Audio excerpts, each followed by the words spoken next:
Imagine waking up every day, working hard, doing your best, and still feeling like no one notices. No praise, no applause, no recognition, just silence.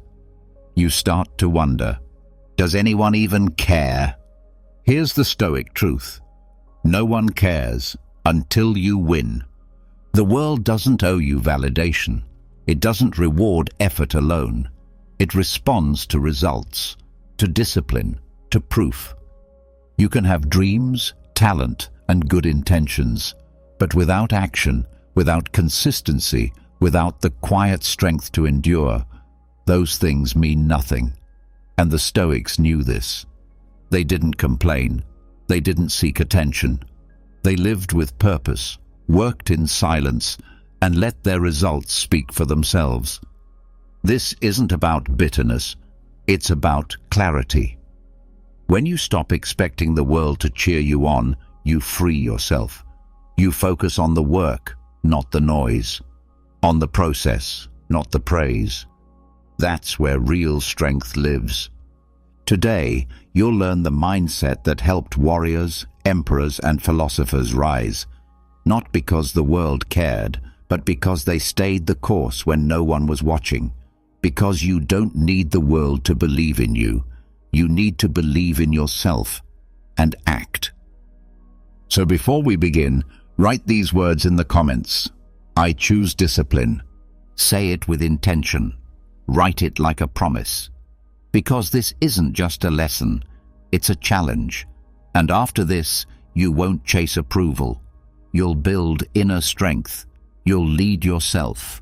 And you'll win, with or without applause. Let's begin. They say you have so much potential. They say you're gifted, talented, intelligent, full of promise.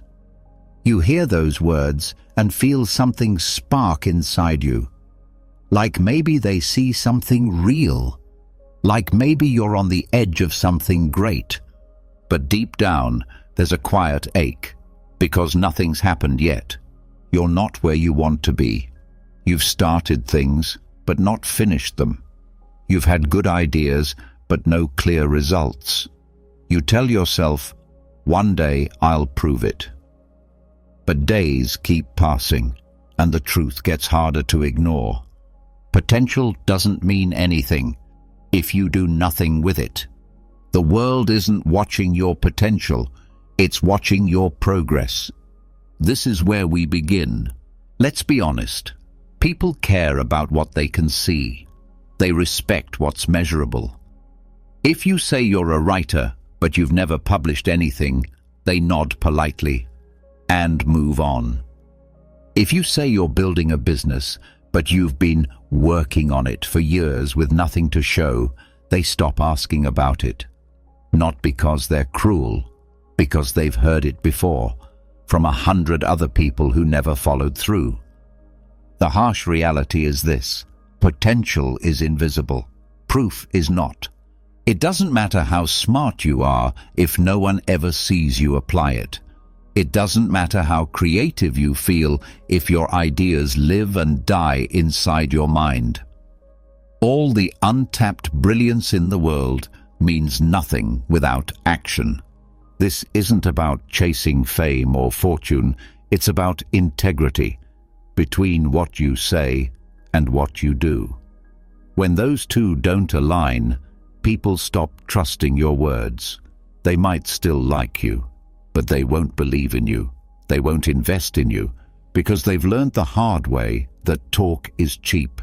Even your own self-respect starts to fade when you live in that gap between intention and execution. You feel stuck, not because you lack ability, but because you've been promising yourself change without delivering on it. You get good at dreaming. You get good at planning. You get good at talking about what you could do. If things were different, if the timing was better, if you just had more support. But none of that matters. What matters is what you're doing now. Potential is a spark, but it needs fuel. It needs discipline. It needs repetition. The Stoics knew this. Epictetus once said, "Don't explain your philosophy, embody it." You don't have to convince people you're capable. You just have to live like it. You just have to do the thing day after day, especially when no one's watching. That's what separates people who rise from people who stay stuck. Not talent, not luck. Follow through. You might think you need more motivation, but you don't. You need momentum. Start small, but start.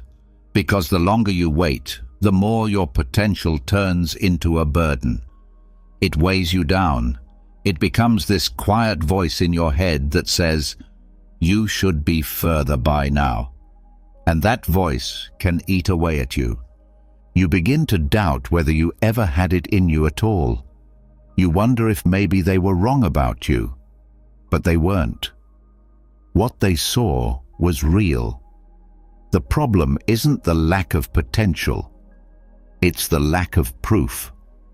Now, proof doesn't have to be perfect. It doesn't mean you're winning awards or going viral. It simply means you're consistent. You're building something that exists outside of your mind. You're showing your work, even if it's messy, even if it's slow, even if no one's clapping yet. That's where confidence comes from, not from compliments, from evidence. Every action you take is a deposit into your self-belief. Every small win reinforces the truth. You are capable, not in theory. In fact, when you live this way, something shifts. You stop needing people to believe in you because you believe in yourself, and you have proof to back it up. And here's something most people don't realize. When you finally show results, the world will take notice. Not because it suddenly decided to care, but because people trust what they can measure. They trust what they can see. Results are language. They speak for you, loudly. This is why potential can actually become a trap. It makes you feel like you're special without doing anything to earn it. It gives you false comfort. It feeds your ego without challenging your habits. You start to feel successful just by talking about your goals. You post the vision board. You share your ideas. You get a few likes, a few compliments, and that feels like progress. But it's not. It's distraction dressed as validation, and it's dangerous because it tricks your brain into thinking you're already on the path when you haven't even taken the first step. The Stoics warned against this. Seneca wrote, "It is not that we have a short time to live, but that we waste much of it. Potential gets wasted in distractions, in daydreams, in conversations that go nowhere. You need to trade potential energy for kinetic energy, movement, effort, output, not just once, but daily. Even when no one's watching, even when the results are slow, even when you feel like a beginner, especially then, because those are the moments that create your foundation. Those are the hours no one talks about later, but they matter most. When you put in the work and there's no feedback, no audience, no reward, just silence. That silence, that's where strength is built. The difference between those who win and those who stay stuck isn't that they had more potential. It's that they kept moving when nothing seemed to be working. They kept showing up when everyone else quit. They built the habit of doing, not just dreaming. And here's something else to consider. The longer you live on potential alone, the more people expect from you, and the more pressure you feel to finally deliver. That pressure can paralyze you. It turns into perfectionism. You start thinking, if I'm going to finally show proof, it better be amazing. But amazing doesn't happen on the first try. It happens after the 100th, after the 1000th. The best work you'll ever do will be built on the back of the worst work you dared to finish. Let that free you. You don't need to be brilliant. You just need to be brave enough to be seen doing the work. People love to romanticize potential. but only when it leads to something real. No one wants to hear about your next big thing for 10 years straight. They want to see version 1, then version 2, then version 20. Because effort is only inspiring when it leads to something. Otherwise, it's just noise. Don't fall into the trap of becoming a person who always almost did something, who had all the right qualities but never turned them into action.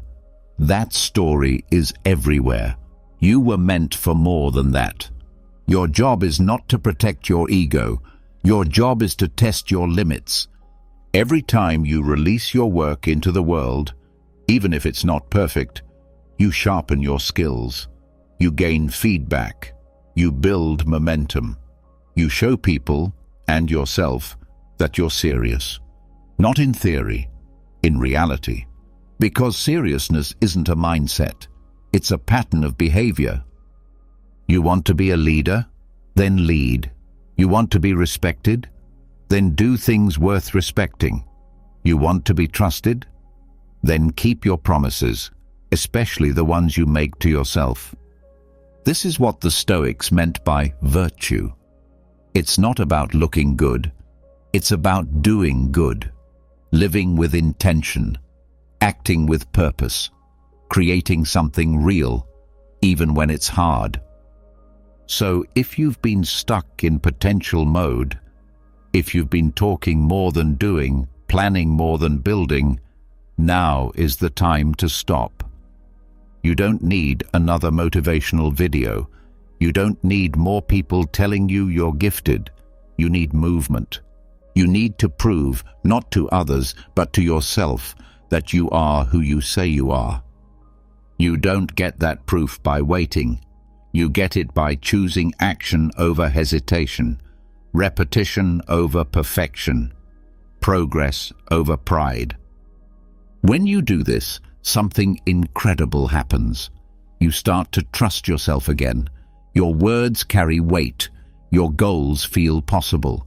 Not because you hope they'll happen, but because you're making them happen. That's when the world takes notice. Not before, not when you're still talking about what you could do, but when you've already done it and kept doing it. They won't say you had so much potential. They'll say, you proved it. And that changes everything. Even after proving yourself, even after stepping out of the shadows of potential and finally producing something real, something you can point to and say, I did that, you still notice something unexpected. Silence. No applause, no praise, no open doors. And for a moment, it hits you. All that effort, all those long nights, the discipline, the sacrifices, the choices no one saw, they still didn't notice. You thought doing the work would be enough. You thought proof would be the final key. But now you're learning another hard truth. Effort doesn't guarantee recognition. This is one of the most misunderstood parts of the path. People will tell you to work hard, to grind, to hustle. And yes, that part is necessary. But what they don't tell you is that you can give everything and still go unnoticed. You can put in more hours than anyone else and still get overlooked. You can stay consistent, disciplined, even excellent, and still be underestimated. Because the world doesn't reward effort, it rewards results that are seen, not effort behind the scenes, not promises of how hard you're trying, but outcomes that are visible, measurable, undeniable. That's what people respond to, not how tired you are, not how much you've sacrificed, but what they can actually witness, use, or experience. You could be running a marathon every day in private, and no one will clap until you cross a public finish line. This doesn't mean your effort is meaningless. Far from it. It means you must detach your effort from your need for praise. You must learn to work without recognition, to pour yourself into something without expecting applause. This is where real strength is forged, the kind of strength that doesn't crack under silence. It's easy to feel motivated when everyone's watching, when people are cheering, when you're being celebrated. But that's not discipline, that's reward. And rewards are never guaranteed.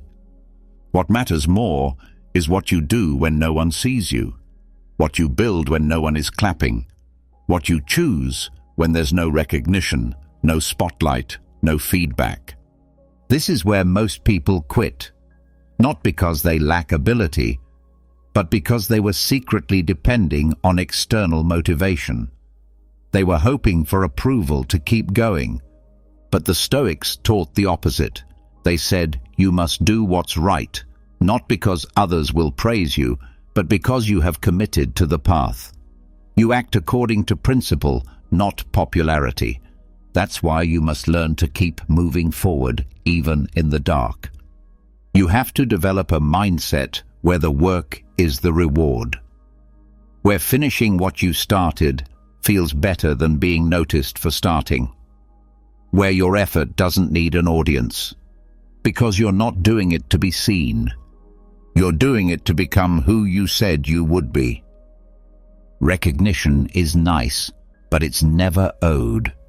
You don't get a standing ovation just for trying. You get silence, and sometimes even judgment, until the outcome is undeniable. This is what separates the few who rise from the many who stop. They keep going, even when it seems like no one cares. You can work 20 hours a day, build something valuable, pour your soul into your craft, and still go months, even years, with no attention. It doesn't mean the work isn't worth it. It means the world moves on its own timeline. It sees results when it's ready, and when it does, it often acts like you just started, even though you've been at it for a decade. You must be okay with that. You must expect it. Because the truth is, many people are working hard. What makes the difference is how long you can stay patient, stay focused, and stay committed. Even when it feels like no one is watching, even when your effort looks invisible. This doesn't mean you stop pushing for excellence. In fact, it means the opposite. It means you must raise your standard even higher, not for applause, but because your integrity demands it. This is the Stoic path, doing the hard thing, the thankless thing, the quiet thing, because it's what aligns with your principles, because it's what builds character, because it's the only way to get to the level where people finally notice. But until that moment comes, you live in the gap between effort and recognition. And in that gap, many people get bitter. They feel they're being ignored. They start looking at others and thinking, why them and not me? They forget that everyone's journey has hidden parts. They assume visibility equals effort, and they grow resentful. Don't make that mistake. Stay focused on your path. Stay humble. Stay disciplined. Let others post their wins. Let them celebrate loudly. Let them take the stage. You don't need to compete for attention. You need to build something that lasts long after the spotlight fades. Sometimes, your greatest achievements will be met with silence. No headlines, no awards, just the quiet satisfaction of knowing you did what others weren't willing to do. That satisfaction, that internal proof, is more powerful than any applause. Because recognition is fragile.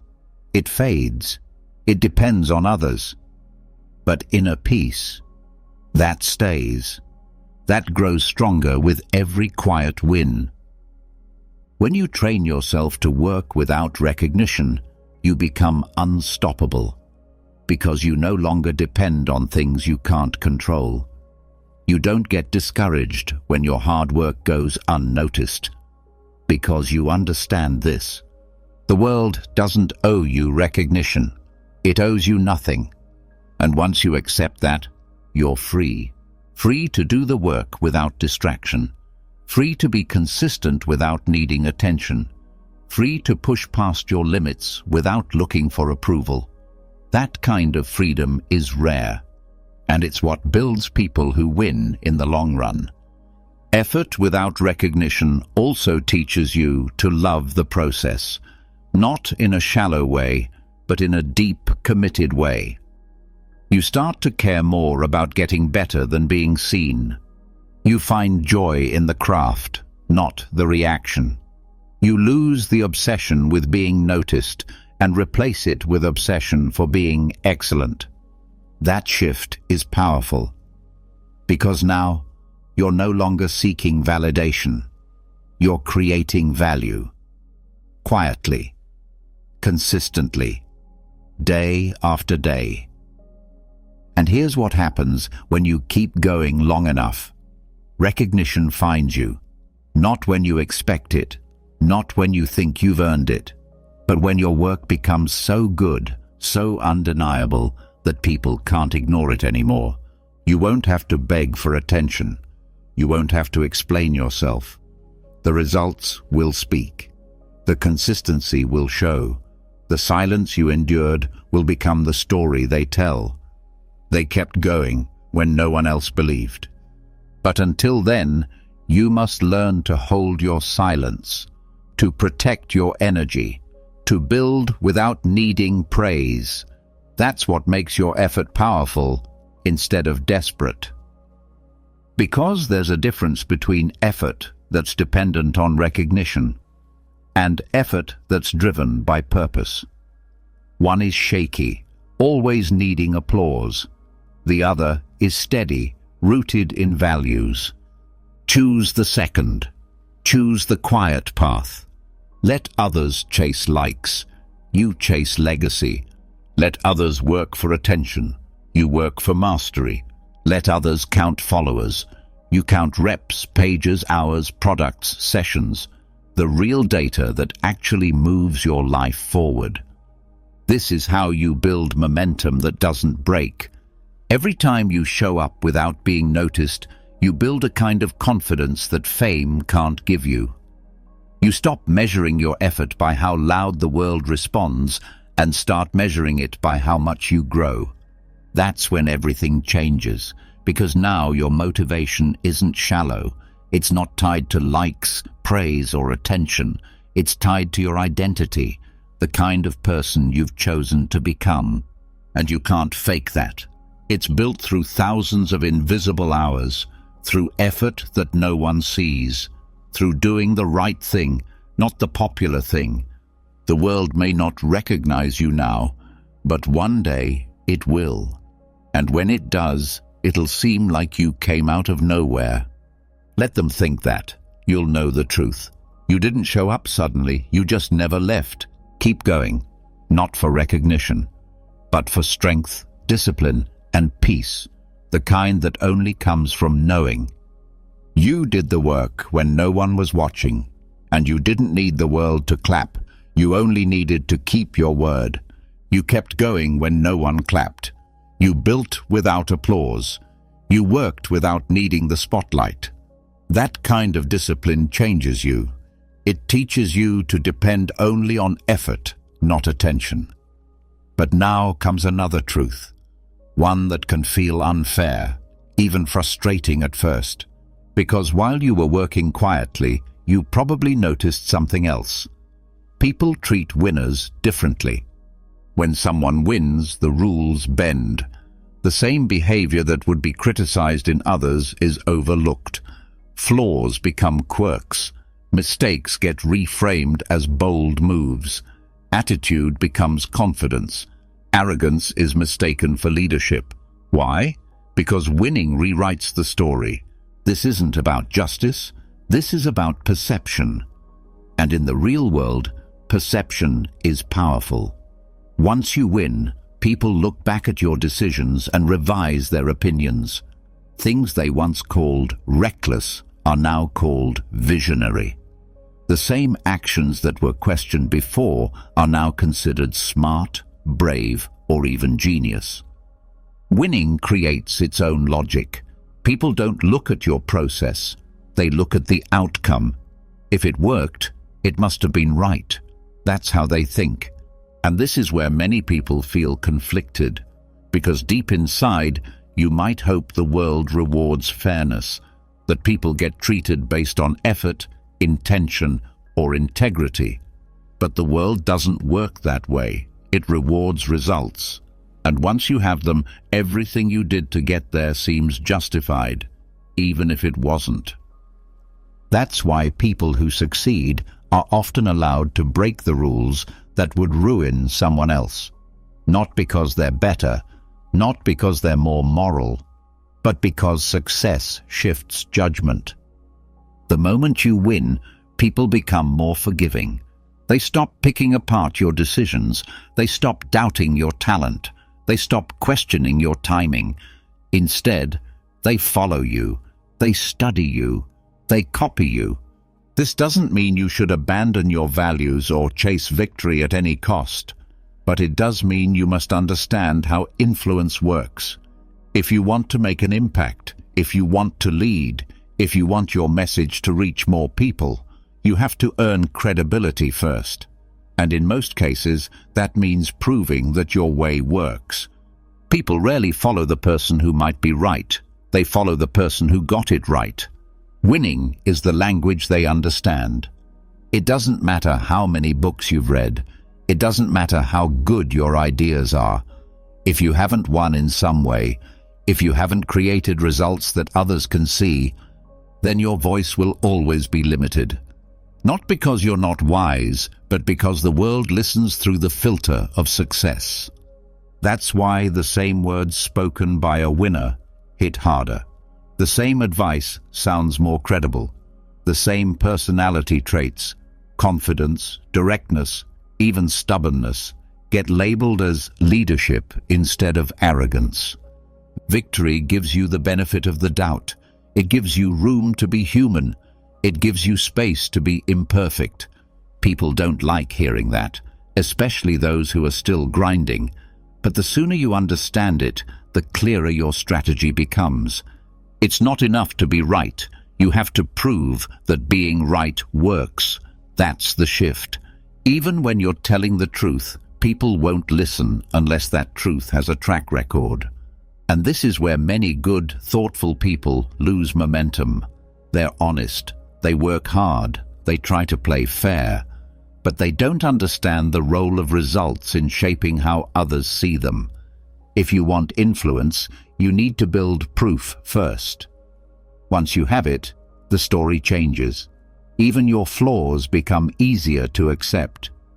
People start filling in the blanks with kindness instead of doubt. They say, maybe that was a mistake, but look what they built. Winning becomes a shield. It doesn't make you perfect, but it gives people a reason to believe in your decisions. It makes your past more forgivable and your future more investable. That's why people forgive the arrogance of successful CEOs. That's why artists who once failed are now called ahead of their time. That's why athletes with terrible attitudes are still celebrated, if they win. Because the world doesn't reward character alone. It rewards results that validate the character. You can complain about that, or you can accept it and use it wisely. Not to justify bad behavior, but to understand the game you're in. Because here's the other side of this. When you're losing, the same world is less patient, less forgiving, and less generous. The exact same action that earns praise from a winner might earn scorn from someone still climbing. That's the cost of not winning. Your flaws get magnified. Your ideas get ignored. Your efforts get dismissed. Even your personality can be seen as a problem. Not because it's wrong, but because it hasn't been validated by success yet. So what do you do with this truth? You stop hoping that fairness will carry you. You stop thinking effort alone is enough. You stop expecting people to believe in your process if your process hasn't produced results yet. Instead, you double down on becoming undeniable. You use discipline, not excuses. You aim for execution, not explanation. You take control of the narrative by taking control of the outcome. You don't justify. You produce. You don't defend. You demonstrate. You win, not just for the rewards, but because winning gives your work context. It gives your story shape. It turns your journey into something others can study, follow, and learn from. Winning also builds something deeper: leverage. Leverage means you don't have to explain everything. You don't have to beg for opportunities. You don't have to wait for someone to pick you. You become the person others approach, not because you demanded attention, but because you earned it. That's how you protect your principles. That's how you avoid selling out, not by yelling louder, but by building something so solid they can't ignore it. And once you win, you get space to be more human. You don't have to pretend you have all the answers. You don't have to hide your past. You don't have to soften your voice. You're allowed to be flawed, because now your value is proven. It's not about being perfect, it's about being effective. This is what the Stoics understood so clearly. They knew life wasn't always fair, but they didn't whine about it. They trained for it. They expected it, and they focused on what was within their control, their own actions, their own clarity, their own mindset. They knew that complaining changes nothing, but creating something valuable, that changes everything. When you focus on results, you gain a type of freedom others never experience. The freedom to speak truthfully, the freedom to lead boldly, the freedom to stand tall even when others try to tear you down, because you've already shown what you're capable of. That's what winning gives you, not just praise, but permission. Permission to be bold, permission to be complex, permission to be different. It's not fair, but it's real. And once you understand how the world works, you can stop fighting the rules and start mastering them. So the question is, are you building something that works, or are you still waiting to be discovered? Because no one will understand your flaws, your vision, or your method until you win. They won't connect the dots until the picture is clear, and that picture is built with proof, not potential. If your goal is to be heard, to be trusted, to be followed, then winning must become part of your strategy, not just for personal gain, but for impact. Because your ideas deserve attention, your work deserves recognition, but none of it matters unless you deliver results that speak louder than your words. That's how you earn respect. That's how you gain influence. That's how you rewrite your story and the way others see it. Winning gives you room to breathe, but the path to victory offers no such kindness. The climb is often cold, quiet, and lonely. Even when you're doing the right things, making the right choices, showing up every single day, there is no guarantee anyone will notice. You expect progress to bring praise, but instead you meet silence. You hope someone will say, "Keep going," but no voice comes. And this is where many stop. Not because they're tired, but because they feel unseen. What no one tells you is that struggle is supposed to be quiet, that loneliness is not a sign of failure, that the silence isn't proof you're doing it wrong. It's proof you're on the path. It's uncomfortable, but it's not unusual. It's not unfair. It's just how the climb works. When you're grinding, when you're trying to build something real, there's no music playing in the background. There are no cheering fans. No one is following your steps with wide eyes and applause. Most days the world doesn't react, not because it's against you, but because it simply doesn't know you're building, and it's not supposed to. The climb is private. The pain is internal.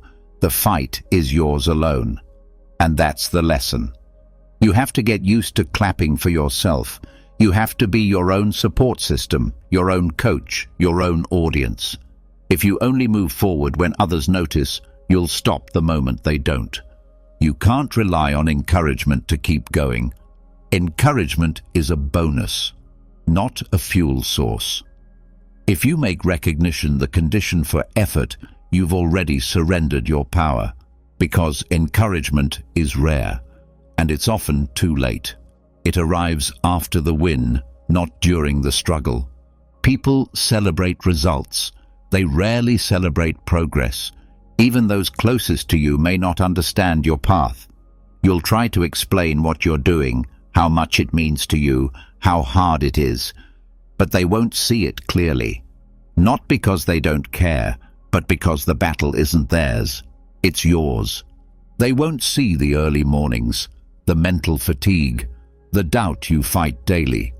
They won't feel the pressure of staying committed when everything around you is uncertain.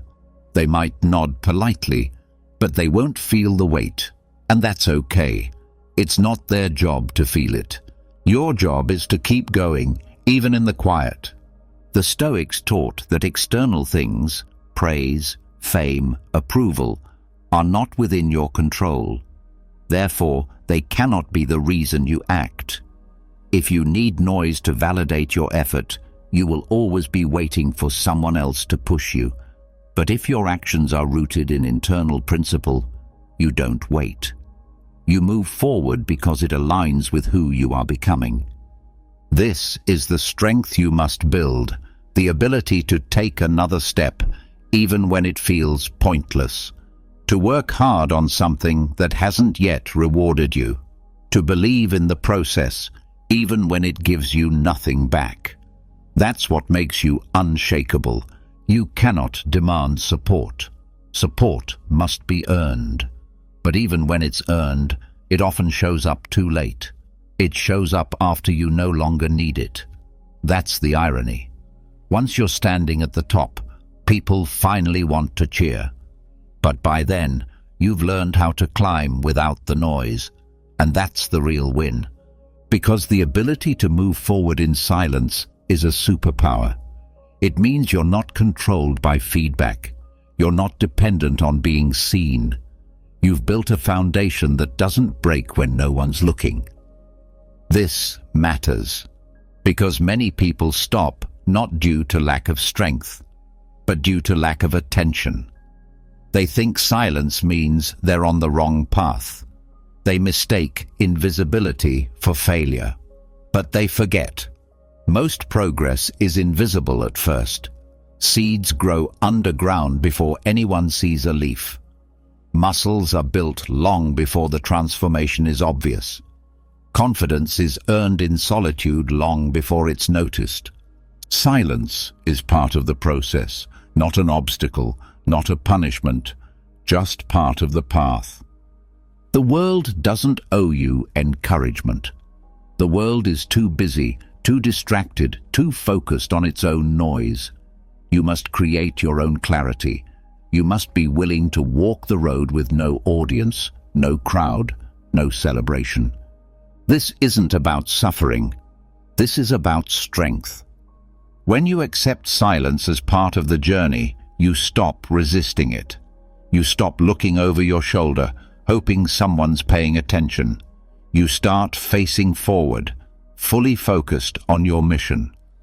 That shift is everything, because once you stop seeking encouragement, you become incredibly powerful. You're no longer fragile. You're no longer held back by the opinions or attention of others. You build momentum that doesn't rely on external conditions. That's what makes you unstoppable. And this is where the Stoic mindset becomes essential. It teaches you to anchor yourself in effort, not approval, to find peace in discipline, not comfort, to trust action over emotion. Because feelings are unstable. One day you feel strong, the next you feel broken. But effort is steady, and it's always available. That's why you must build your days around what must be done, not how you feel about it. Whether you're motivated or not, seen or not, supported or not, you show up. You do the work, not for applause, but for mastery. This is the only way you rise, not because someone told you you're great, but because you proved it, in silence, through effort. And when the world finally looks your way, when the noise arrives, when the compliments start to flow, you'll appreciate them, but you won't depend on them. You'll say thank you, but you won't slow down, because by then you'll know you didn't get here by being celebrated. You got here by continuing when no one saw you. The most powerful people in the world are the ones who know how to survive the quiet, who know how to thrive without applause, who keep building when it feels like nothing is working, because they know something others forget. That silence doesn't mean failure. It means you're early. It means you're planting. It means you're preparing. It means the world hasn't caught up yet, but it will. And when it does, the strength you built in the dark will speak louder than anything you could have said out loud. People will ask how you stayed so focused, how you never quit, how you made it through. And the truth will be simple. You learned how to clap for yourself. Not with arrogance, but with quiet belief. Not with pride, but with presence. Not with noise, but with clarity. You learned how to say, "This matters," even when no one else agreed. You learned how to build your own fire, so you'd never need someone else to light it for you. That's the mindset that carries you forward, through delays, through doubt, through discomfort. Because when the world is silent and you still move forward, you prove something unshakable. You never needed permission. You only needed purpose. Silence teaches you discipline, but judgment teaches you resilience. When the world says nothing, you must encourage yourself. But when the world speaks too loudly, when it criticizes, doubts, or mocks, your strength is tested in a different way. Because failure, unlike silence, does not go unnoticed. It draws eyes, it draws opinions, and rarely, if ever, does it draw kindness. People are quick to analyze failure. They don't ask what it cost you or how much you endured. They look at the outcome and use it to define your worth. The moment you fall, the same people who once cheered start to create distance. They shift the story. They tell themselves, maybe they weren't who we thought. That's how fast loyalty disappears. Failure alone is not respected. It is tolerated at best and ridiculed at worst. People say they support failure, that they value learning, that everyone should be allowed to fall. But in practice, they don't wait for the lesson. They rush to the conclusion. If you don't rise quickly, if your story doesn't wrap up neatly, they lose patience. They stop listening. They treat your pain as a summary, not a chapter. And this is why falling is never enough. The world only begins to shift when you rise. Redemption is what makes people rewrite your history. It's the comeback that makes your downfall look courageous. Without it, the same failure is just seen as proof of weakness. But with it, people begin to revise everything. They say you were strong all along, that they always believed in you, that your loss was part of the plan. This is not bitterness. This is the reality of how human perception works. People love a good ending. They don't know how to hold space for someone still in the middle. If you're still bleeding, still trying, still figuring it out, they turn the page, they move on, and later, if you return stronger, they flip back and reread your story as if they never stopped caring. But you'll remember who vanished, who judged too soon, who laughed or dismissed or minimized your effort, and that memory will sharpen your focus, not out of anger, but clarity. The path to redemption does not start with anyone else's opinion. It starts with your decision to keep going after everything has fallen apart.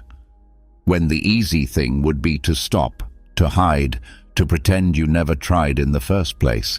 But instead, you choose to rebuild, to try again without applause, to start over while carrying the weight of public failure on your back. That choice is not romantic. It is raw, humbling, often brutal. There is nothing graceful about waking up the day after everything crumbles. You feel exposed. You question your value. You carry shame, not just from the failure itself, but from the way people reacted to it. It stays with you. But if you keep going, step by step, something changes. You begin to shed the version of yourself that depended on approval.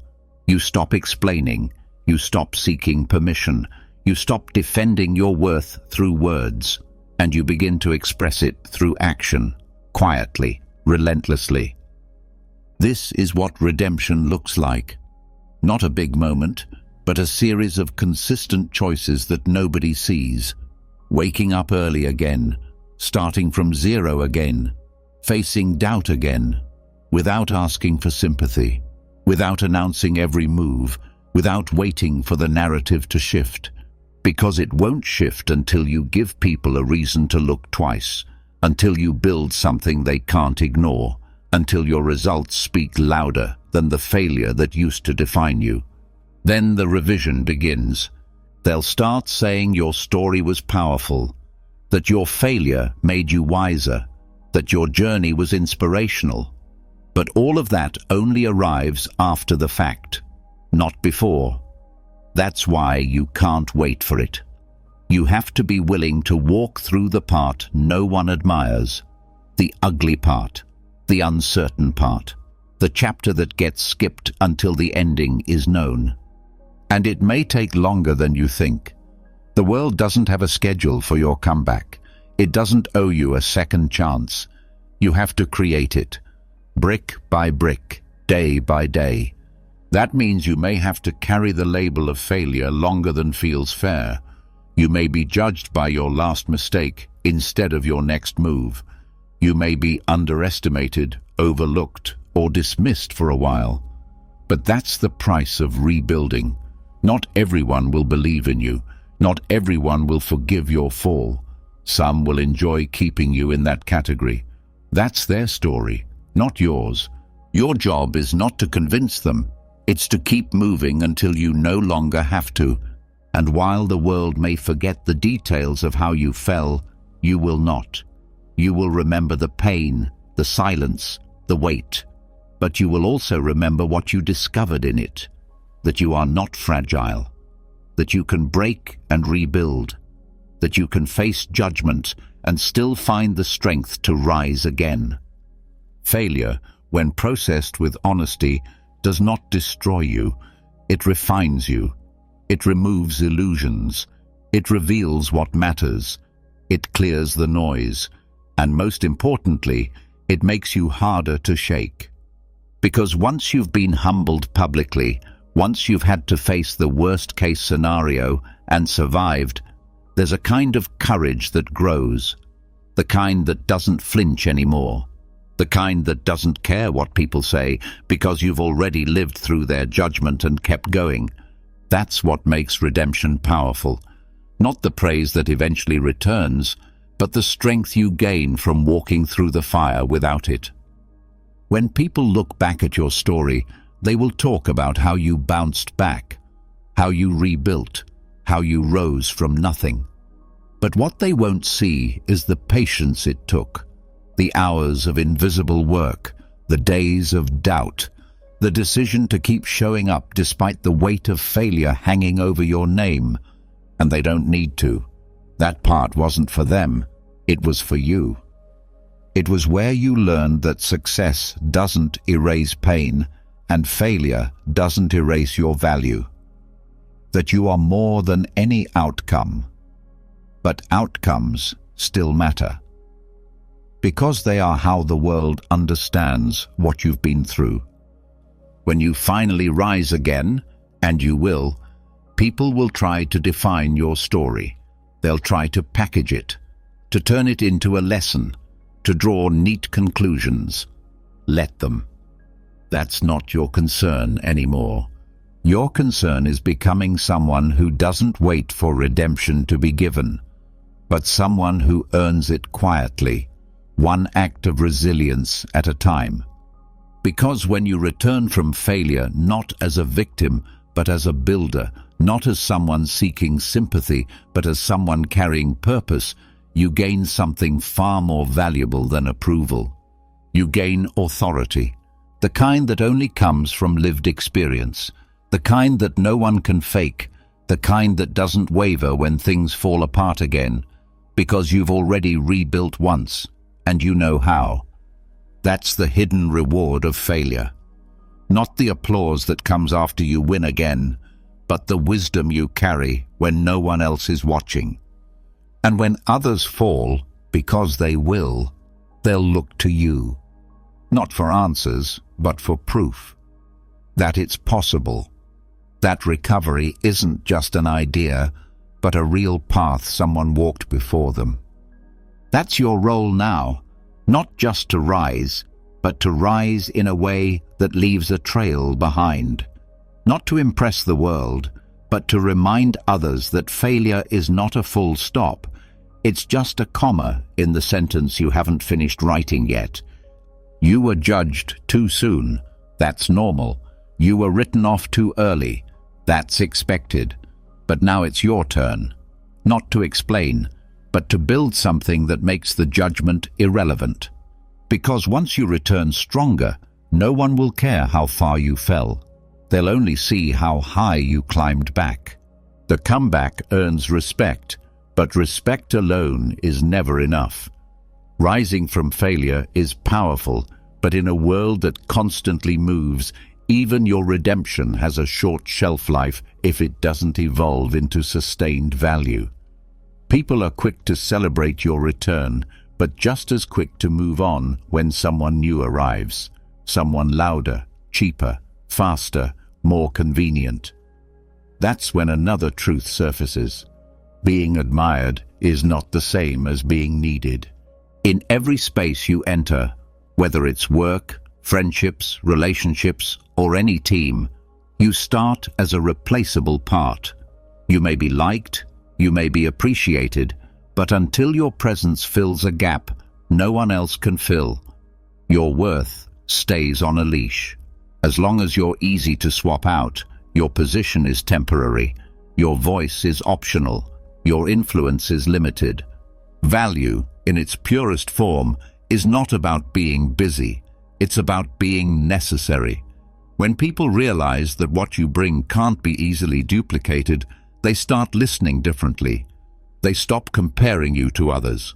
They start protecting your place. But you don't reach that point by doing what everyone else can do. You get there by mastering something they can't ignore. Being indispensable doesn't mean being perfect. It means being reliable at a level where your absence creates a visible gap. That level takes intention. It takes time.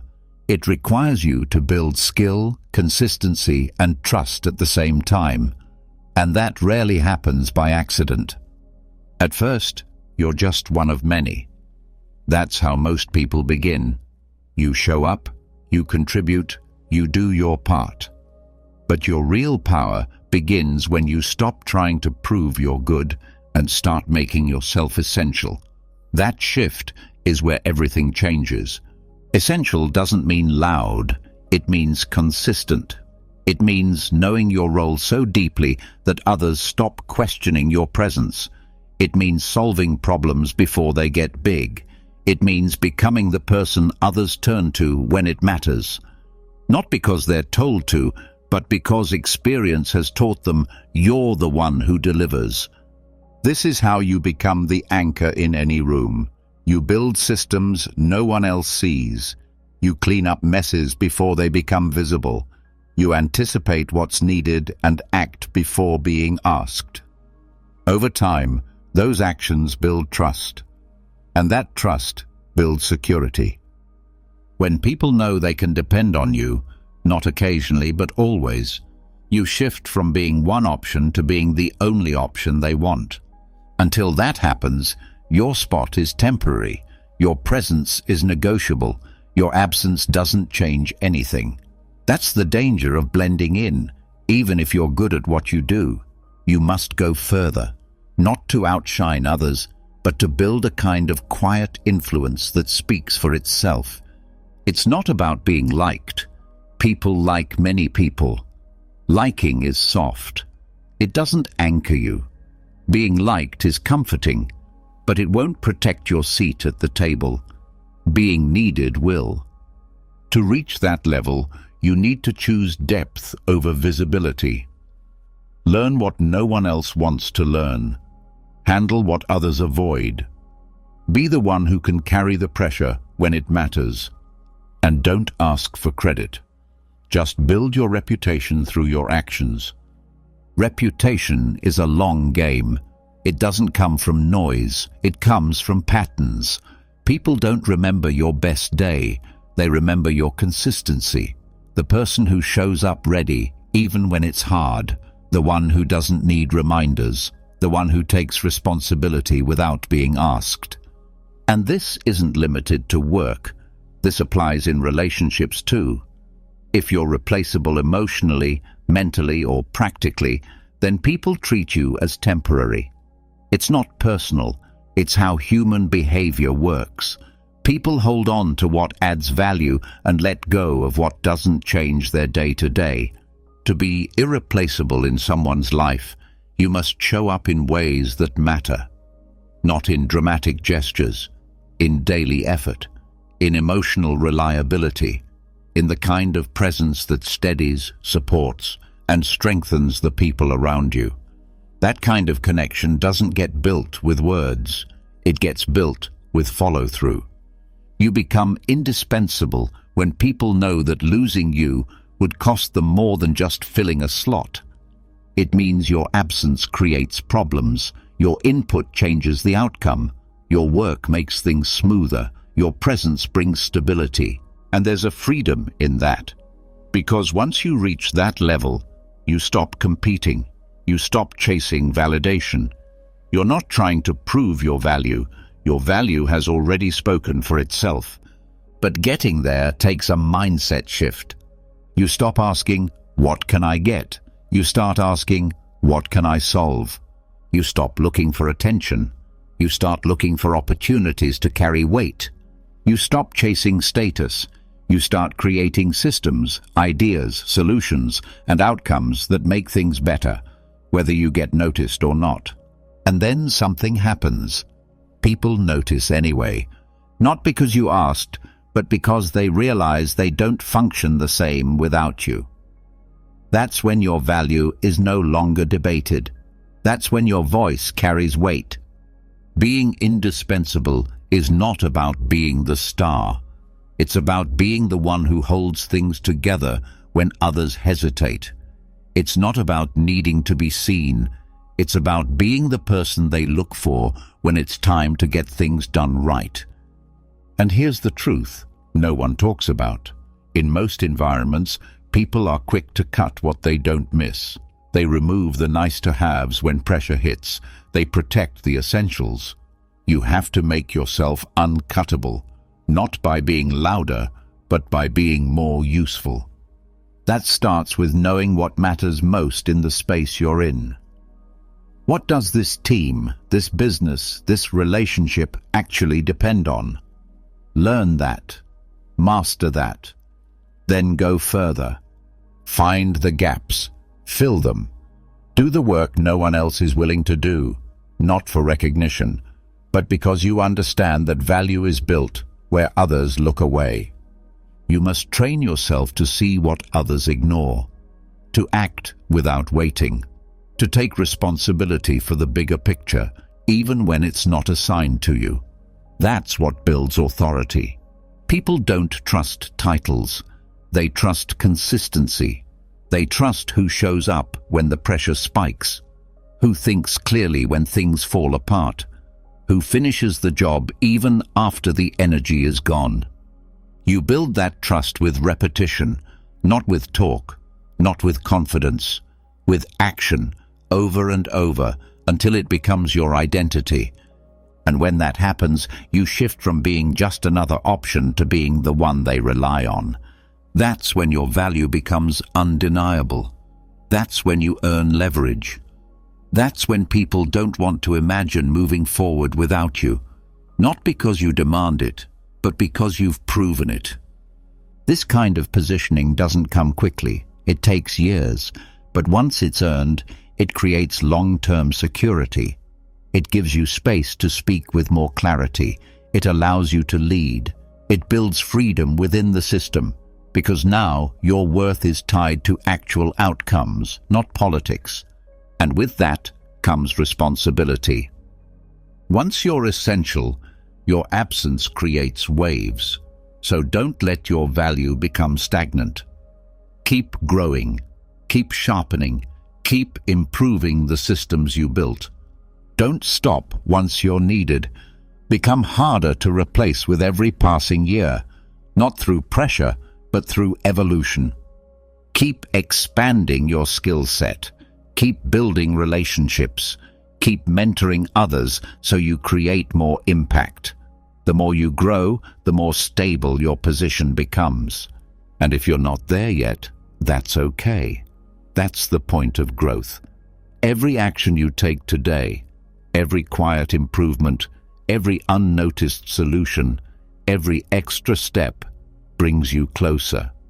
You don't need to be irreplaceable today, but you need to be building toward it every single day, without waiting for someone to tell you it's time. Because when your value becomes undeniable, the conversation changes. You no longer worry about being kept. You become the person they build around, not out of pity, not out of loyalty, but out of need. And in a world where attention shifts fast and options are endless, being needed is everything. Earning your place, making yourself essential, it demands consistency that doesn't waver. You don't become indispensable by showing up strong once in a while. It's the repeated actions, the small decisions made when no one's watching, that separate those who are valuable from those who are vital. And the truth is, you can't depend on how you feel to guide you there. Feelings shift, energy fades, life gets loud, but the work must still get done. Motivation might get you started, but only discipline keeps you in motion. And this is where most people stall. They wait for the spark. They wait for the right mood, the perfect moment, the inner push. They think, I'll go harder when I feel more ready. But readiness isn't consistent. Discipline is. You don't win by feeling great. You win by showing up when you don't. The people who grow, the ones who lead, build and finish what they start, are not always the most inspired. They're simply the most reliable. And reliability is not a product of passion. It's the result of structure. Discipline gives your days shape when your emotions try to pull you in every direction. Discipline is the system you fall back on when motivation disappears, which it always does. Because motivation is a state. Discipline is a habit. Motivation asks you how you feel. Discipline tells you what to do. And that's the difference. Discipline doesn't care if you're tired. It doesn't ask if you're in the mood. It doesn't check the weather or your inbox. It simply says, this is the work. Do it. That voice, the disciplined one, is the foundation of real freedom, because it builds a life you can trust, a body you can count on, a mind that doesn't cave in at the first sign of discomfort. Motivation will abandon you the moment life gets hard. Discipline stays. If you're serious about your goals, you can't build around a feeling that's not guaranteed to show up. You have to build around action. That means routines that don't ask permission, commitments that don't negotiate, choices that are made ahead of time. You don't wait to feel like it. You simply honor the plan. And the more you do this, the less emotion you need to move forward. You no longer need to hype yourself up to follow through. You just do it because it's who you've become. This is the core of a Stoic life. Acting with consistency, no matter how chaotic the world becomes. When others break under pressure or quit because they lost their drive, you remain. Not because it's easy, but because you've trained yourself to act without needing to be pushed. When you base your progress on motivation, you set yourself up for inconsistency. You'll work hard on the days when things feel exciting, and you'll retreat when it doesn't. That kind of rhythm creates gaps, and gaps lead to decay. Progress dies slowly when you stop showing up. But discipline is the bridge that carries you over those empty days. When there's no energy, no buzz, no adrenaline, you still complete the task. You still lift the weight. You still make the call. Because you already decided long ago that the work would happen, with or without motivation. That decision, repeated over time, creates compound results. Because discipline doesn't just keep you steady, it increases your capacity. It makes you stronger, more focused, more reliable. It allows you to build things that last. There's no passion that can replace the value of repetition. Mastery is not found in bursts of inspiration. It's found in the daily grind, the early hours, the ignored distractions, the disciplined silence of people who work while others scroll.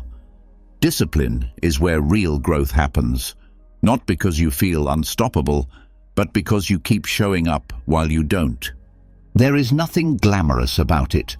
Most disciplined people are not loud. They don't broadcast their routines.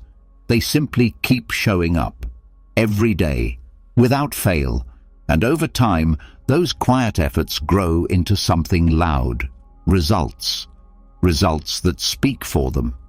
The irony is that once you build discipline, motivation starts showing up more often, not because your feelings suddenly become stronger, but because your actions have created momentum.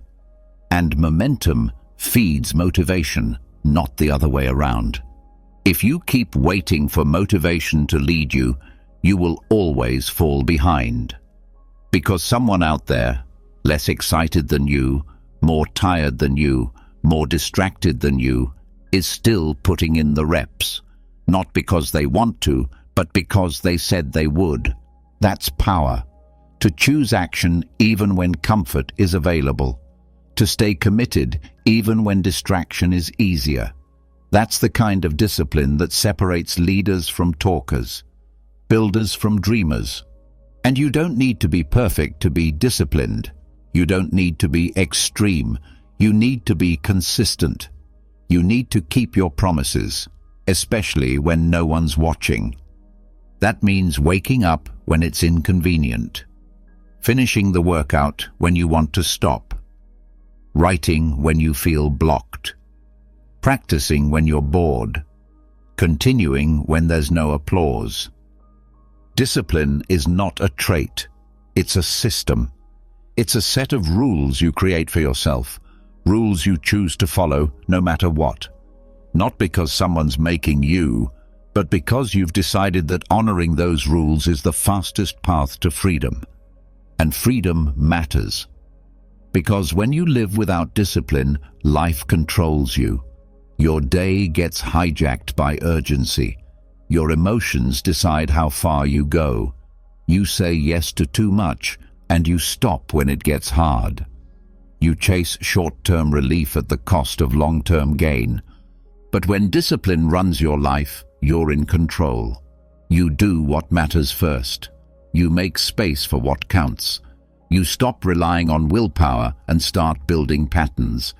Even when things fall apart, you stay grounded, because your habits hold you steady. This kind of life is not for everyone.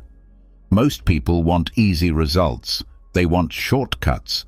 They want balance without sacrifice.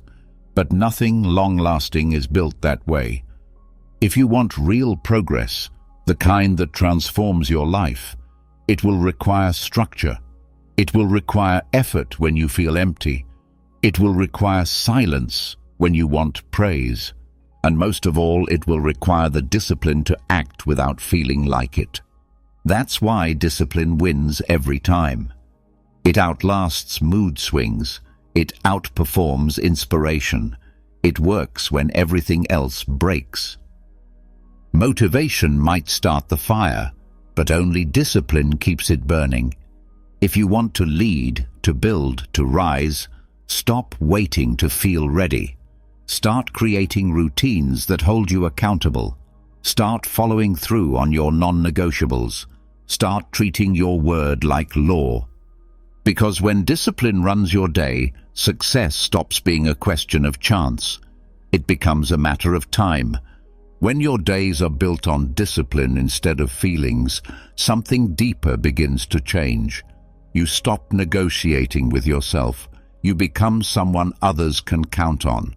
And yet, even with all that internal strength, you may still find yourself misunderstood, overlooked, or judged too quickly.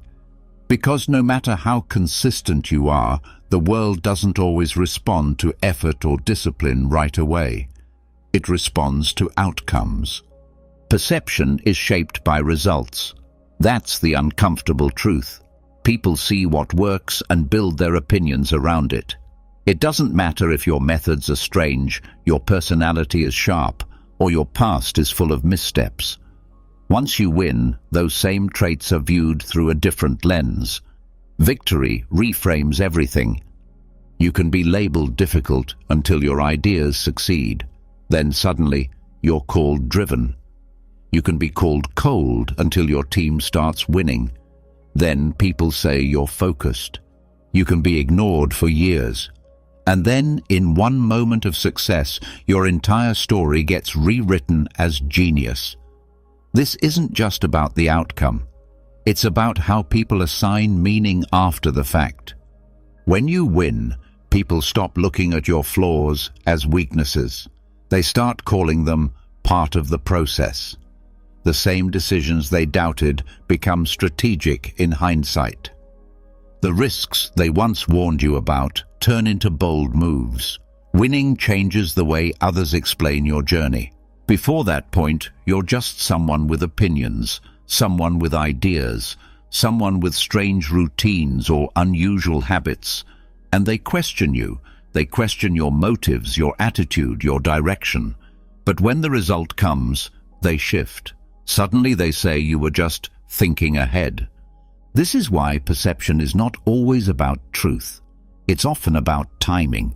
It's about when people see your results and how that result colors everything you did before. That's why the most misunderstood people are often just a few steps away from being respected. They haven't changed. Their scoreboard just hasn't caught up yet. But this also explains why staying consistent matters more than ever. Because until you win, your methods will be doubted. Your confidence may be mistaken for arrogance. Your intensity might be labeled aggressive, and your silence might be seen as weakness. But the second your actions produce undeniable outcomes, all those traits become assets. People want to believe they understand greatness, but in reality, they only recognize it after it's confirmed. That confirmation is your results, not your effort, not your intention, not even your integrity. It's what they can measure, what they can point to, what they can explain to others. So if you feel like the world misreads you, stay the course. Let your results speak the language they understand. You don't have to argue your way into understanding. You just have to keep building, keep doing the work, keep making progress, even when your character is being questioned. Because when the results arrive, the narrative shifts. People forget the doubts they had. They rewrite your history in a way that fits your victory. And they won't admit they once didn't believe in you. They'll just say they always knew. Winning doesn't just change your life. It changes the story people tell about your life. Even the moments you regret will be reframed. The mistakes that once felt humiliating will be called lessons. The setbacks will be seen as necessary. All because the ending makes sense now. You don't have to like this. but you do need to understand it. Because when you do, you stop chasing validation and start focusing entirely on execution. You stop over-explaining and start over-delivering. You stop trying to win people over and start building things that win by default. The ones who win consistently are rarely those with perfect personalities or clean stories. They're the ones who finished what they started, the ones who outlasted doubt, the ones who kept moving forward while being misread, misjudged, or overlooked. That kind of strength comes from knowing that people's opinions are temporary, but your actions are permanent. Their words change with your wins, but your work stands no matter what they say. When you prioritize the work over the reaction, you stop getting pulled into emotional distraction. Winning brings alignment between what you know about yourself and what the world finally admits. Until then, you live in the gap, that frustrating place where you're working every day to prove what you already know internally, that you are capable, that your vision is real, that your path is valid. The Stoic mindset teaches you to endure that space, to keep showing up even when your reputation doesn't match your ability, to keep pushing forward even when people don't yet see the full picture. You don't need them to see it early, you just need them to see it eventually.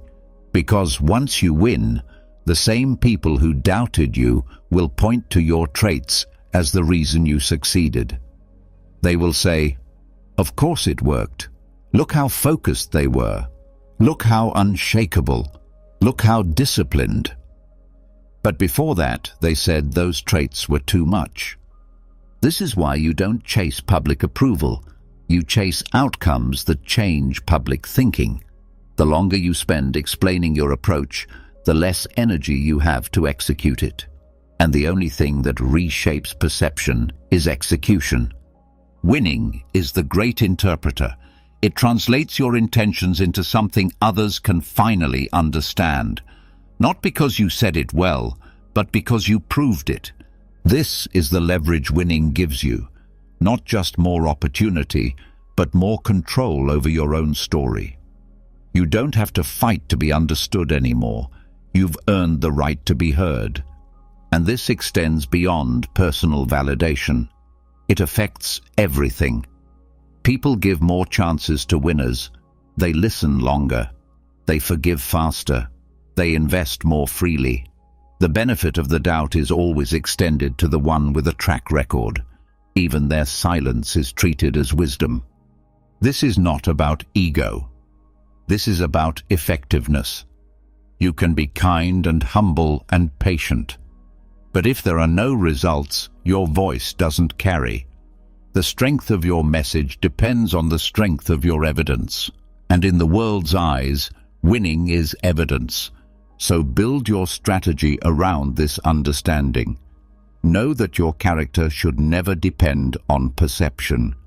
But your impact? That depends on what the world believes about what you've built. And they won't believe until they see it. That's reality. You don't change that by explaining better. You change it by winning louder. That doesn't mean loud in volume. It means loud in clarity, loud in effectiveness, loud in consistency, loud in precision.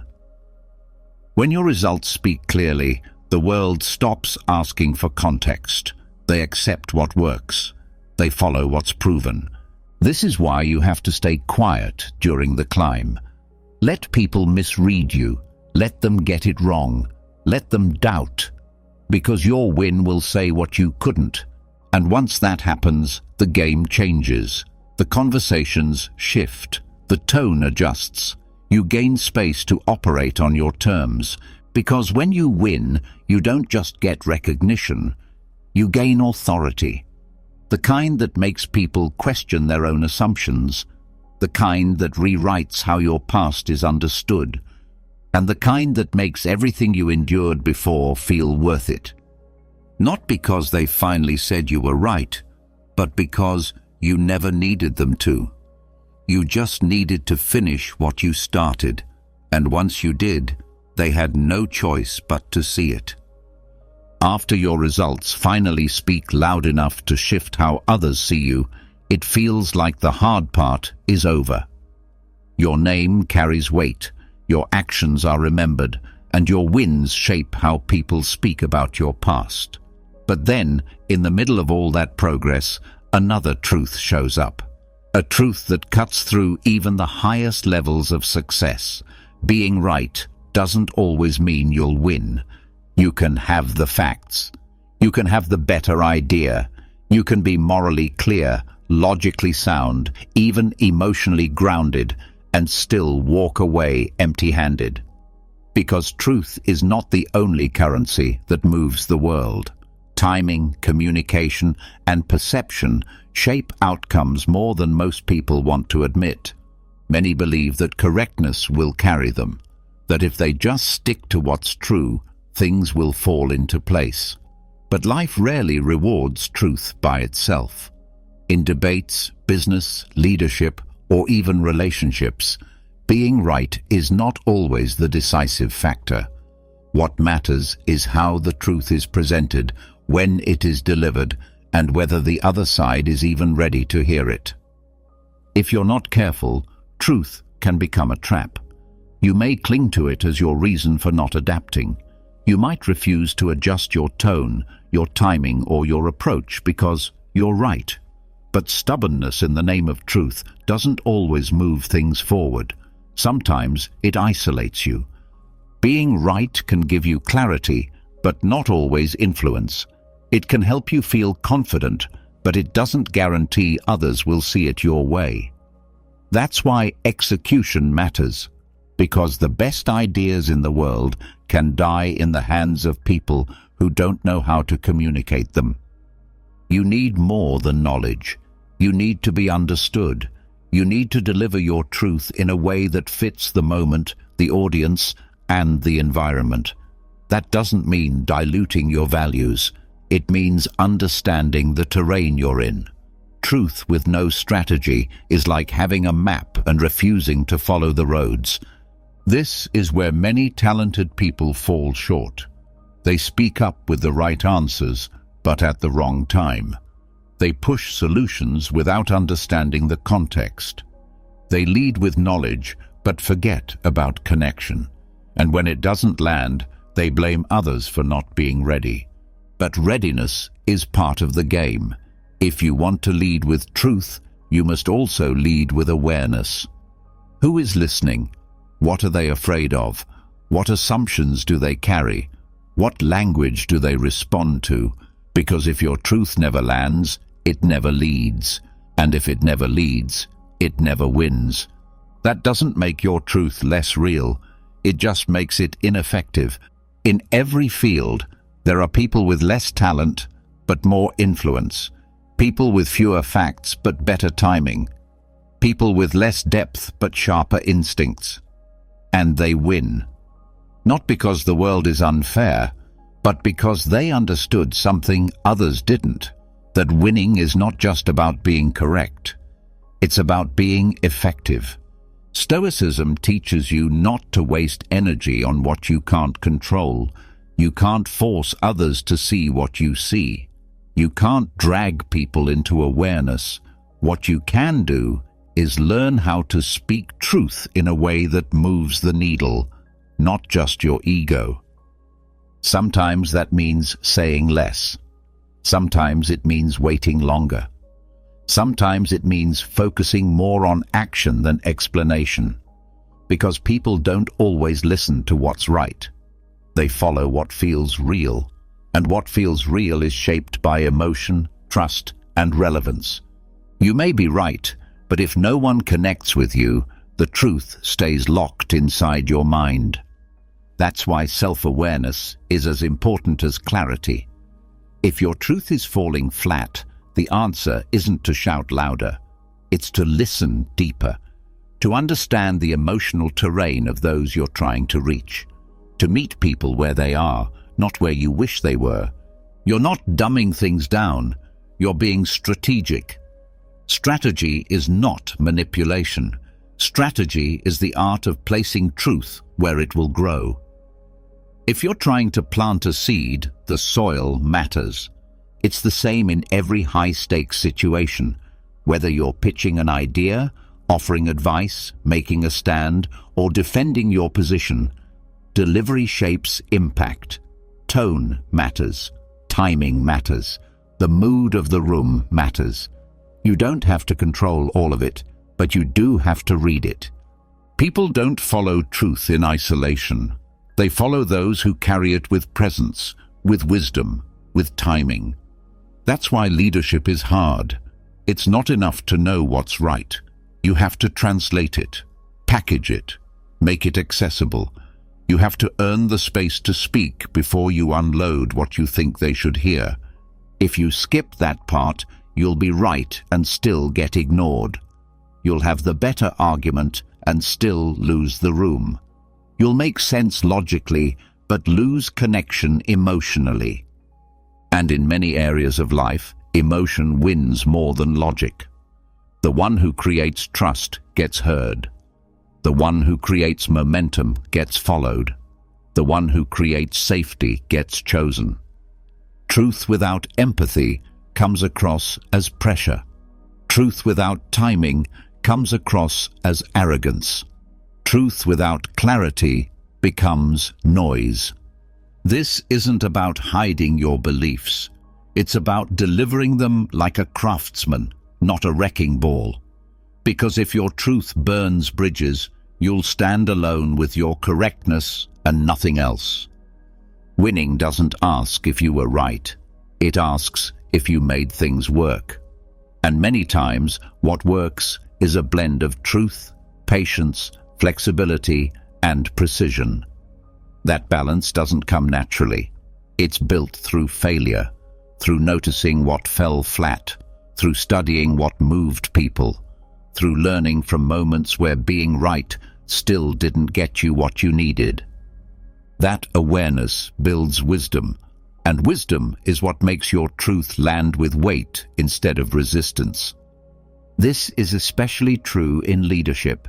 You may have the clearest vision, the most honest analysis, or the most accurate plan, but if you don't bring people with you, you'll be right and alone.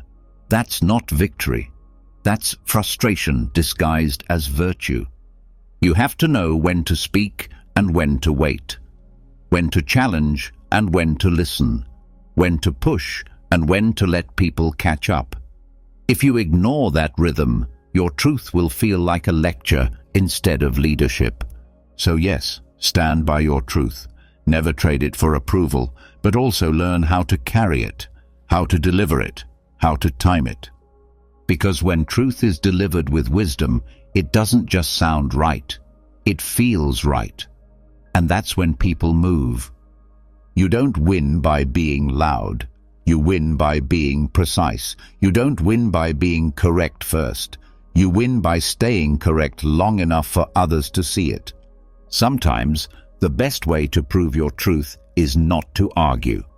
It's to build something that shows what you meant all along. Let people see the impact. Let them feel the result. Let the truth unfold at its own pace. And in time, the very same people who once dismissed your words will quote them back to you. That's the long game. And that's what makes your truth durable. Because being right is not the end. It's just the beginning. What happens next depends on how you carry it. Precision matters. Delivering the truth with strategy separates leaders from those who merely speak. But even strategy alone cannot carry you across the distance required to reach mastery. At some point, strategy must become obsession. Not the casual kind, not the popular version of being passionate, but real, consuming, focused intensity that rewires how you think, live, and work. This is where the shift happens, and many fall off. Because obsession has a cost, and most people are not willing to pay it. To reach a level that few ever do, you must be willing to think in ways few ever will. That means building your life around one thing and not apologizing for it. It means letting your focus distort the rest of your world, not out of neglect, but out of clarity. You stop chasing balance and start chasing excellence. And in the process, you will be misunderstood. People will say you're extreme. They will call you too serious, too intense, too isolated. They'll ask why you care so much, why you don't relax more, why you always push. But you'll know something they don't, that greatness is not built through moderation. It is built through obsession.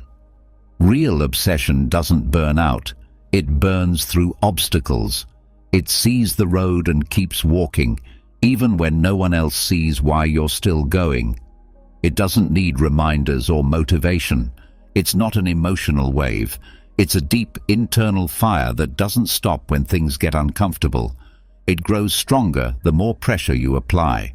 Winners are often called unbalanced because their priorities don't match what's common.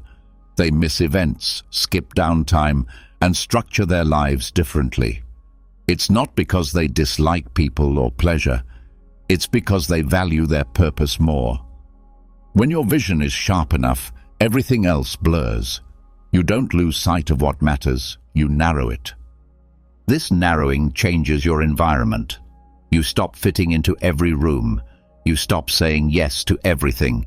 You become selective with your time, your energy, your conversations. Not because you think you're better, but because you know what you're building requires everything. Obsession simplifies your decisions. You don't waste time debating priorities. You don't need to convince yourself every day. You've already decided. The work comes first. The goal shapes your calendar, your habits, your choices. You don't feel restricted by that. You feel freed by it. Because indecision is exhausting, but obsession clears the fog. You know what needs to be done. You know what you're willing to sacrifice. You're no longer split between multiple outcomes. You're chasing one, and you're chasing it fully. And that kind of focus is rare, because obsession doesn't tolerate distractions. It doesn't allow excuses. It doesn't wait for the perfect moment. It builds momentum even in chaos.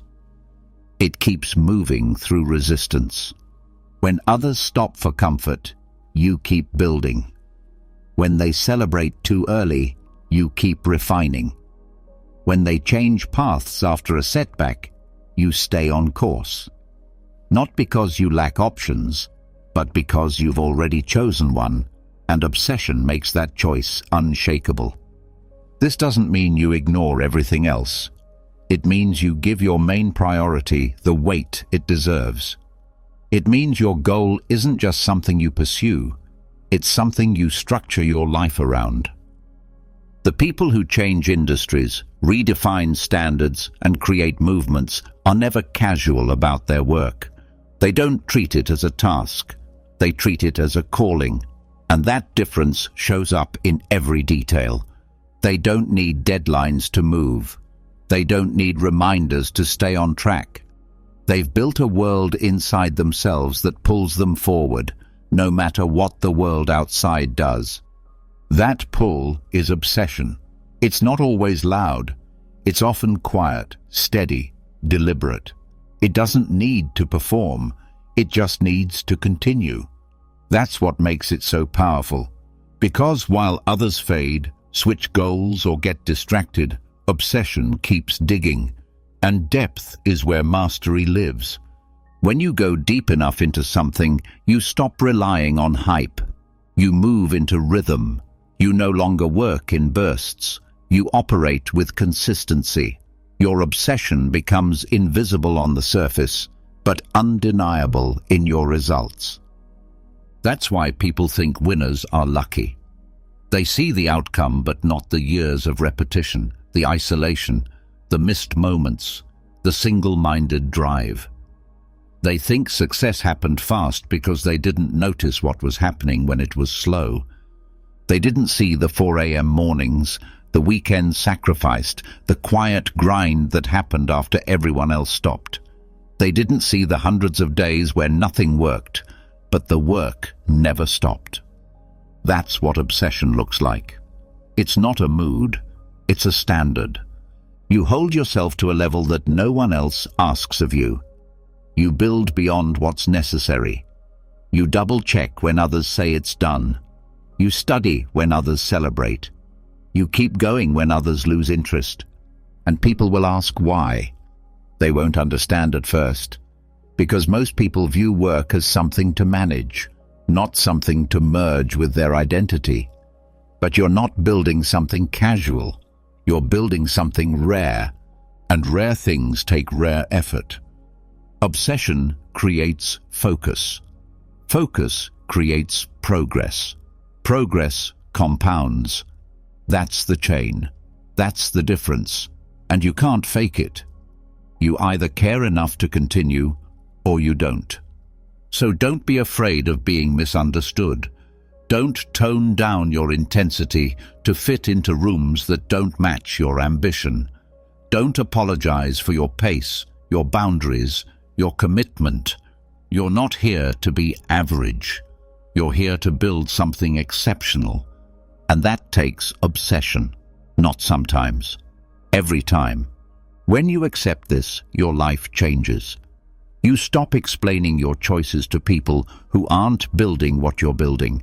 You stop comparing your path to others. You stop waiting for permission to go all in.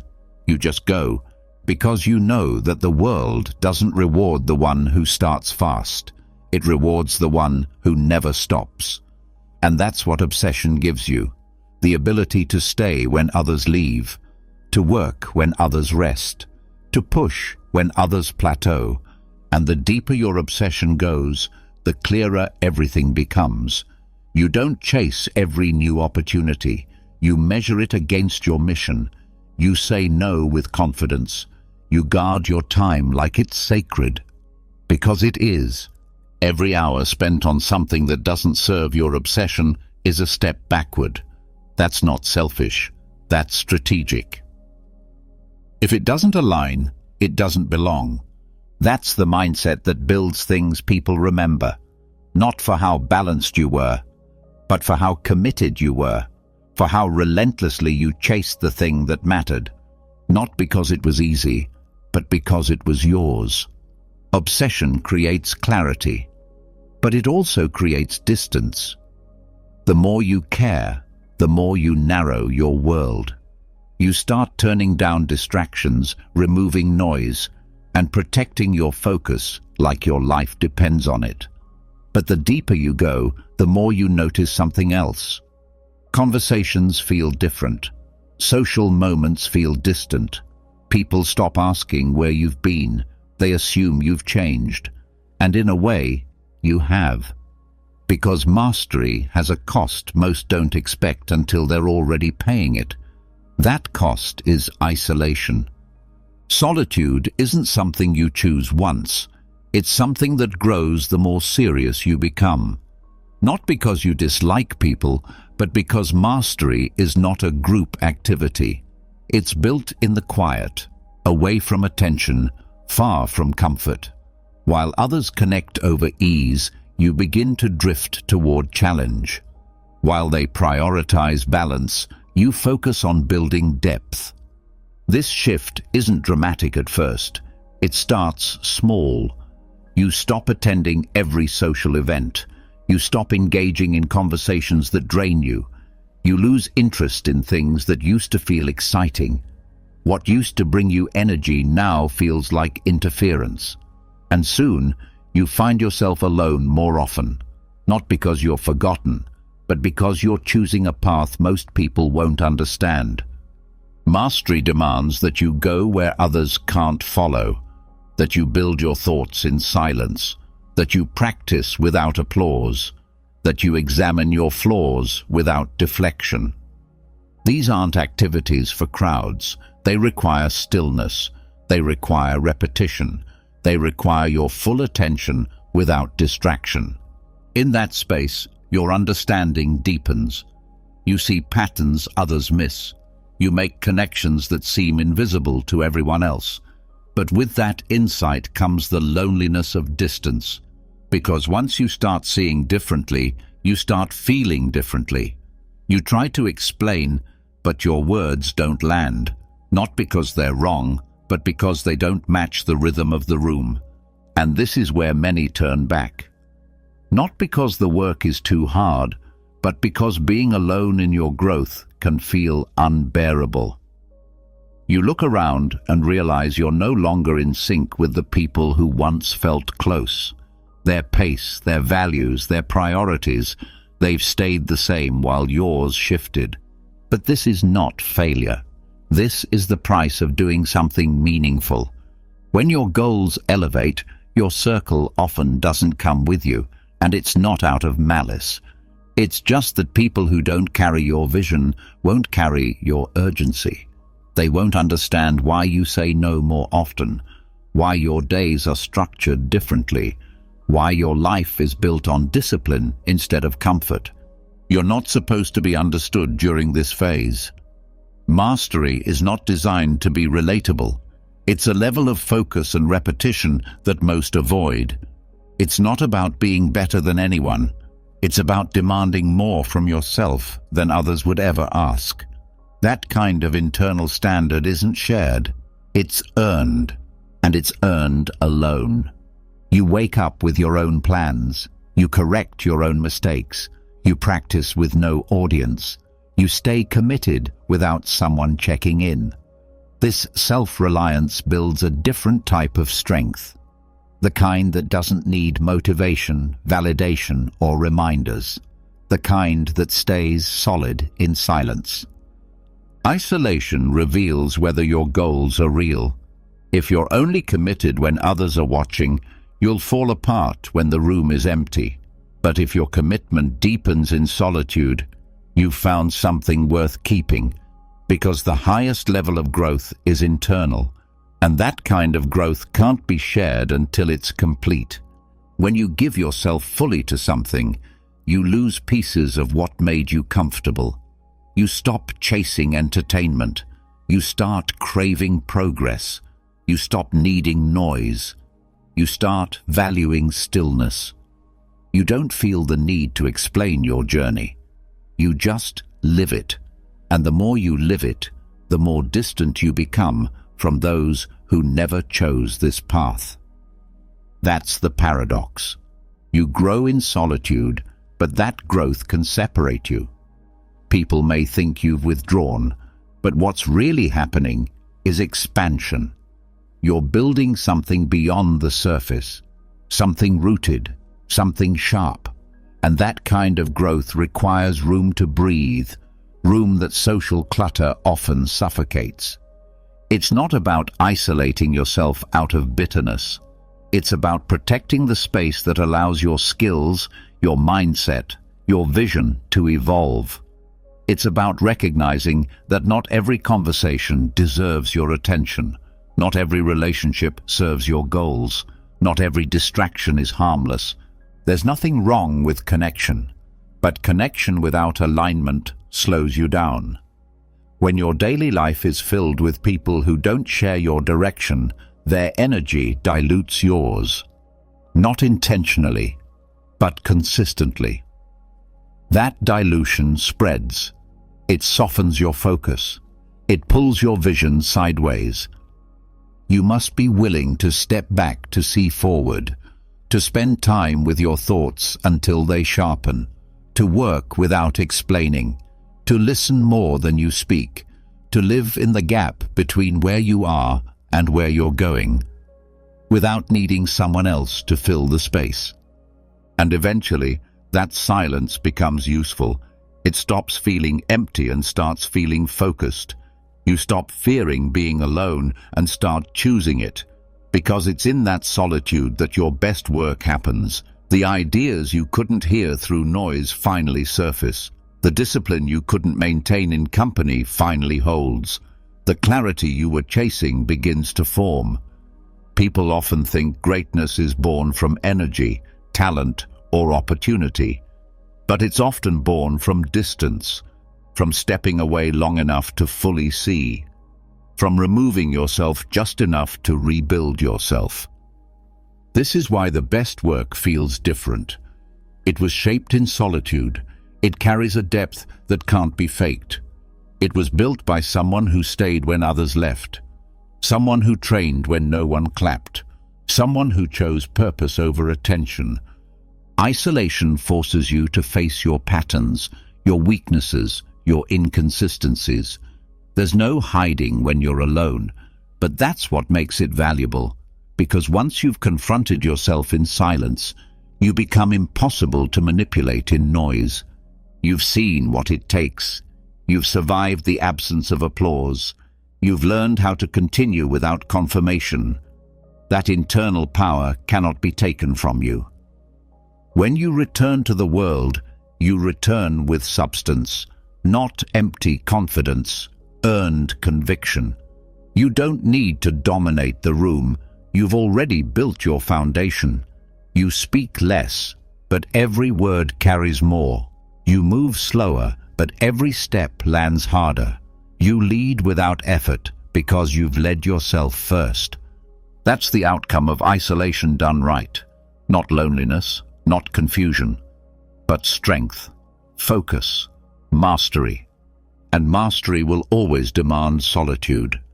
Not forever, but long enough to change you, long enough to clear the noise, long enough to make you see that the grind was never meant to be shared step by step. Only the outcome is. So protect your space. Choose your silence. Let go of the need to be constantly surrounded.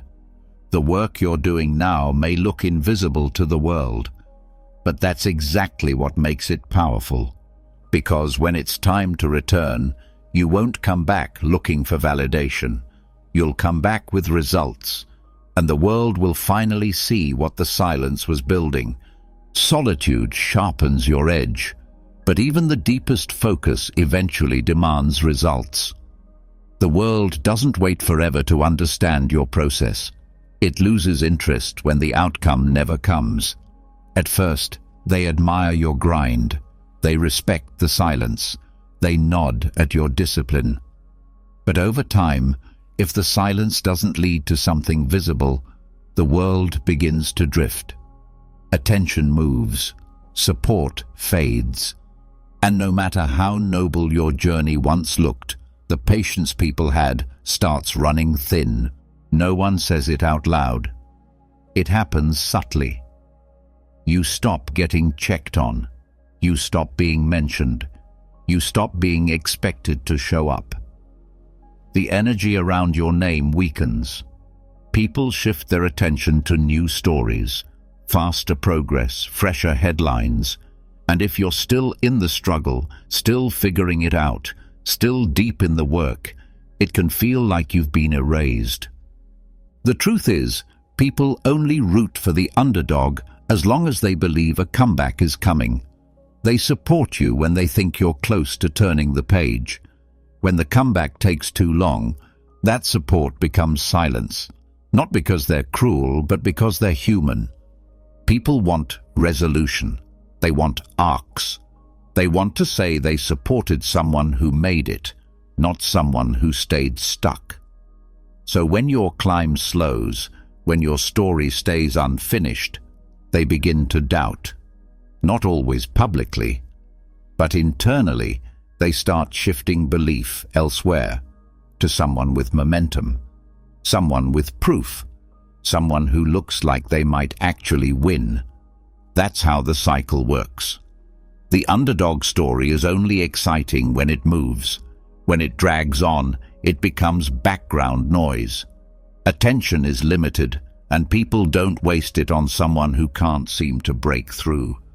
This is harsh, but it's real, and it's why you can't build your strength on external belief. Because when it fades, and it will, you need something stronger than other people's hope. You need your own fire. You need to continue moving, even when the world stops watching. The underdog status might feel empowering at first. It gives you drive. It makes you want to prove something. But over time, it can become a trap. You start relying on the identity of being underestimated. You find comfort in being overlooked. You tell yourself the struggle is the point, but that's only part of the story. Struggle must lead somewhere, otherwise it becomes stagnation in disguise. If you stay down too long, your effort gets mistaken for failure. Your potential turns invisible. Your story stops growing. And eventually, people stop waiting. You become a name they used to believe in, a dream they quietly let go. That's why you need to move with urgency, not panic, but purpose. You don't have forever to figure it out. You can't keep saying, "I'm working on it," year after year with no shift in direction. People need to see change. You need to see change. Not because you're rushing, but because time is passing and energy is limited. Progress doesn't have to be public, but it has to be real. The world is flooded with stories. Everyone is starting something. Everyone is building. Everyone is climbing. If you're not moving, you're fading. If you don't evolve, you disappear. That's the truth most people avoid. They think effort is enough. They think struggle makes them noble. But struggle without results becomes background noise in a loud world. You can be working harder than everyone you know, but if you never finish, never launch, never level up, the effort becomes invisible. And here's where it gets difficult. The longer you stay in the underdog role, the harder it becomes to switch out of it. You start getting attached to the sympathy. You start finding comfort in being doubted. You stop aiming to win and start aiming to prove you're trying. That mindset is heavy, and it keeps you stuck. You don't need to be rescued. You need to rise. And rising doesn't require everyone's support. It requires focus, action, and the refusal to accept unfinished chapters as the end of your story. Don't get addicted to almost. Don't start building an identity around almost making it. Let go of the idea that being underestimated is a permanent position. You're not here to stay overlooked. You're here to win. That means making decisions that move the story forward, not repeating the same plans for years, not telling yourself the same comforting narrative, but stepping out, shipping the product, taking the shot, ending the waiting phase, and entering the proving phase. Every underdog has a window, and inside that window, you have to make something happen. Otherwise, the world writes you off. You become a forgotten name in a sea of other nearly there stories. This doesn't mean rushing your work. It means respecting the time you have. It means using every day as a tool, not a placeholder. It means breaking the loop of perfection and stepping into the real world where results matter. You need momentum. Even small wins matter. Every step forward buys you more belief, from yourself and from others. Every completed task, every improved version, every honest decision gets you closer to relevance. Because people pay attention to movement. They watch traction, they support momentum, and if you don't give them something to believe in soon, they'll find someone else who does. It's not about chasing applause, it's about not becoming forgettable. You've seen it happen. People who had so much talent, so much promise, but they waited too long. They played it too safe. They stayed quiet, kept building, kept preparing, and the world moved on. Don't let that be you. The underdog phase is supposed to be temporary. It's a launch pad, a spark, a beginning, but you have to transition out of it. You have to create the win. The first win might be small, but it's enough to signal that you're moving. And that's all people need. A signal. You don't have to be finished. You just have to be real. You just have to show that the silence wasn't for nothing, that the grind led to something, that the delay wasn't a dead end. Otherwise, the narrative writes itself without your input. And once you lose control of the story, it's hard to get it back. You want people to keep watching? Then give them a reason. Not with words, not with promises, but with progress. Even if it's quiet, even if it's slow. Show the shift. Show the next step.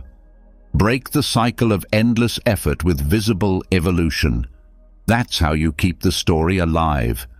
That's how you keep the world connected to your journey. And most importantly, that's how you keep yourself from forgetting why you started. Because if you stay the underdog for too long, you stop believing in the comeback. And the moment that belief fades, the climb ends. Don't let your story die in the middle. Turn the page, win something, move forward, and let the world know you're not stuck. You're just getting started. The moment you break through, when people finally begin to notice, the noise returns. They cheer for you. They repost your work. They say they always knew. But what you quickly realize is this: the celebration comes late, much later than it should. The praise only starts after the struggle is mostly behind you. By the time the spotlight turns in your direction, you've already walked miles in the dark. Public praise is never the beginning. It's the echo of what's already been done. It arrives after the grind, after the setbacks, after the internal battles no one saw. People celebrate the outcome, not the process. They react to what's visible, not what was invisible for so long. And if you're not prepared for that delay, it can break your focus. Because if you rely on praise to keep going, you'll stop before it ever comes. You must understand this from the beginning. Applause is not proof of progress. It's a delayed response to proof. And in most cases, it's slow to arrive. That's why you can't build your motivation on recognition. You'll quit too early. You'll question yourself every time the world stays silent. You'll shrink your vision to fit what gets attention now. But growth doesn't happen in the spotlight. It happens in obscurity. The people who build things that last are the ones who stay committed while the world looks away. They keep showing up when the results are invisible. They execute consistently without needing to be reminded. And when the praise finally comes, they're already too deep in the next phase to stop and celebrate. That's how it should be. You don't chase applause, you chase improvement. You don't pause for approval, you move forward because the work matters. And ironically, it's this mindset that eventually earns the praise, not quickly, not loudly, but undeniably. Praise is reactive. It's not about what you're doing today, it's about what you've already finished, which means you must master the discipline of working without feedback. You must learn to trust your direction even when no one validates it, because the most meaningful work will be done without confirmation. People see what's finished. They don't see the thousands of quiet decisions that got you there, the long nights, the mornings you didn't skip, the things you said no to, the personal growth that had no audience. They only respond when it's all packaged, tested, and proven. Until then, you're just a name on the edge of their awareness. That's why waiting for recognition is a losing game. It keeps you stuck in performance mode. You start curating your process for attention instead of working toward mastery. You start measuring your progress based on likes, comments, and compliments, not actual growth, skill, or results. It's a trap, a subtle one, but it pulls many people off course. They chase applause before they've earned it. They mistake visibility for impact, and in doing so, they dilute their work. They choose speed over quality, performance over purpose, approval over alignment. Don't let that happen to you. Build your foundation in silence. Let your progress stay private, while it forms. Get good in the dark. Sharpen your edge without the crowd. That way, when the praise finally comes, it won't define you. It will just confirm what you already knew. Because you've been doing the work. You've been locked in. You've been building, refining, improving, long before the world cared. And when they finally care, you won't need the validation. You'll appreciate it, but you won't depend on it. That's what separates those who last from those who burn out the moment attention shifts. Public praise has never built anything lasting. It's a reward, not a requirement. It's a byproduct, not a foundation. If your mission is real, it must exist without applause. If your identity is rooted in purpose, recognition becomes optional. People don't cheer for you at the beginning. They don't clap when you're tired, when you're learning, when you're failing and trying again. They watch quietly. They doubt quietly. They scroll past your efforts with indifference, until one day the results become too obvious to ignore. Then they act like they were always in your corner. But that's not their fault. That's how people are wired. They follow finished stories, not unfolding ones. They respond to outcomes, not effort. They need to see it before they believe it. So show them, not with announcements, not with speeches, with undeniable consistency. Work until your results create a narrative they can't deny, until your discipline becomes your brand, until your excellence makes the applause inevitable. But by then, you'll be somewhere else mentally. You'll be deep into your next challenge, your next version.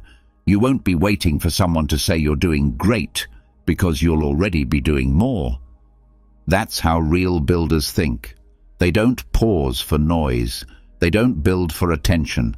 They don't attach their identity to the timeline of public interest. They anchor themselves in process, and that process becomes their legacy. So if you're still in the phase where no one's watching, good. You're in the right place. That's where the real work lives. That's where the transformation happens. Not in the comments, not in the spotlight, but in the silent choices made again and again. And when the noise finally arrives, you'll be ready, not to celebrate, but to keep going. Because by the time they clap, you'll already be moving on to something greater. That's the standard. That's the path. Stay with it. Stay above the noise. Let your work speak when it's ready. When the praise finally comes, it's already late. You've moved forward, chasing something deeper than approval. But that's when the next trap appears. Quiet, subtle, dangerous.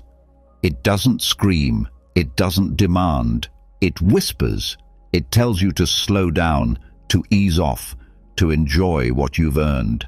And it's so easy to believe. You've worked hard. You've stayed disciplined. You've made progress. But now comfort starts to feel justified, deserved. And if you're not careful, it becomes a cage that feels like safety. Comfort is not the enemy that announces itself. It doesn't feel like failure. It doesn't feel like quitting. That's what makes it so deceptive.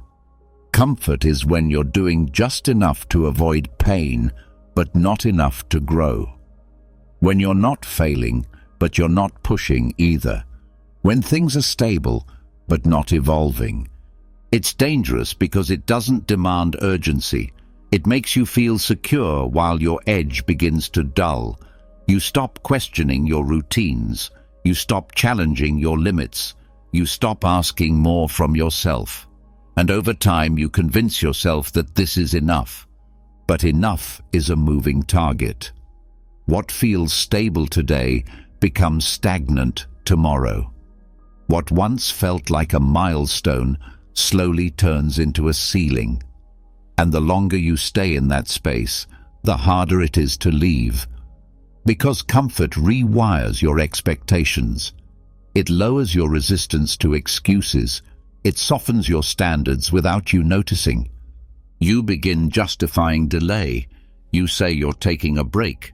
You say you'll get back to it next week. You say you need more time. But weeks turn into months. Progress slows. And before you realize what's happened, you've built a routine that no longer challenges you. You're busy, but not advancing. Productive, but not evolving. This kind of comfort is more dangerous than being completely lost, because when you're lost, at least you're searching. You're uncomfortable. You're moving.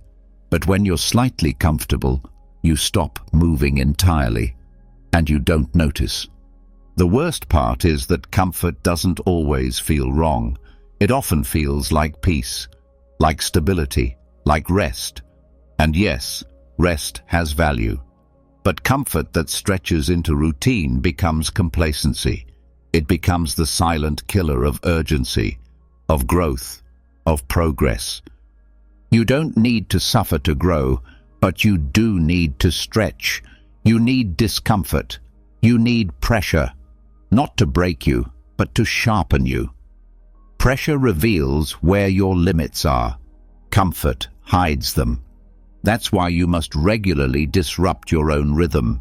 Introduce new challenges, set higher standards, redefine what progress means. The second your routines become easy, you must question whether they're still useful. Success has a way of seducing you into stalling. You look at what you've done and feel proud, and you should. But pride without pressure turns into protection. You begin guarding your past instead of building your future.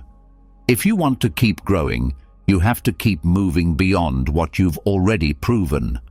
You have to avoid the comfort of recycled effort. Doing what you've always done may keep you afloat, but it won't move you forward.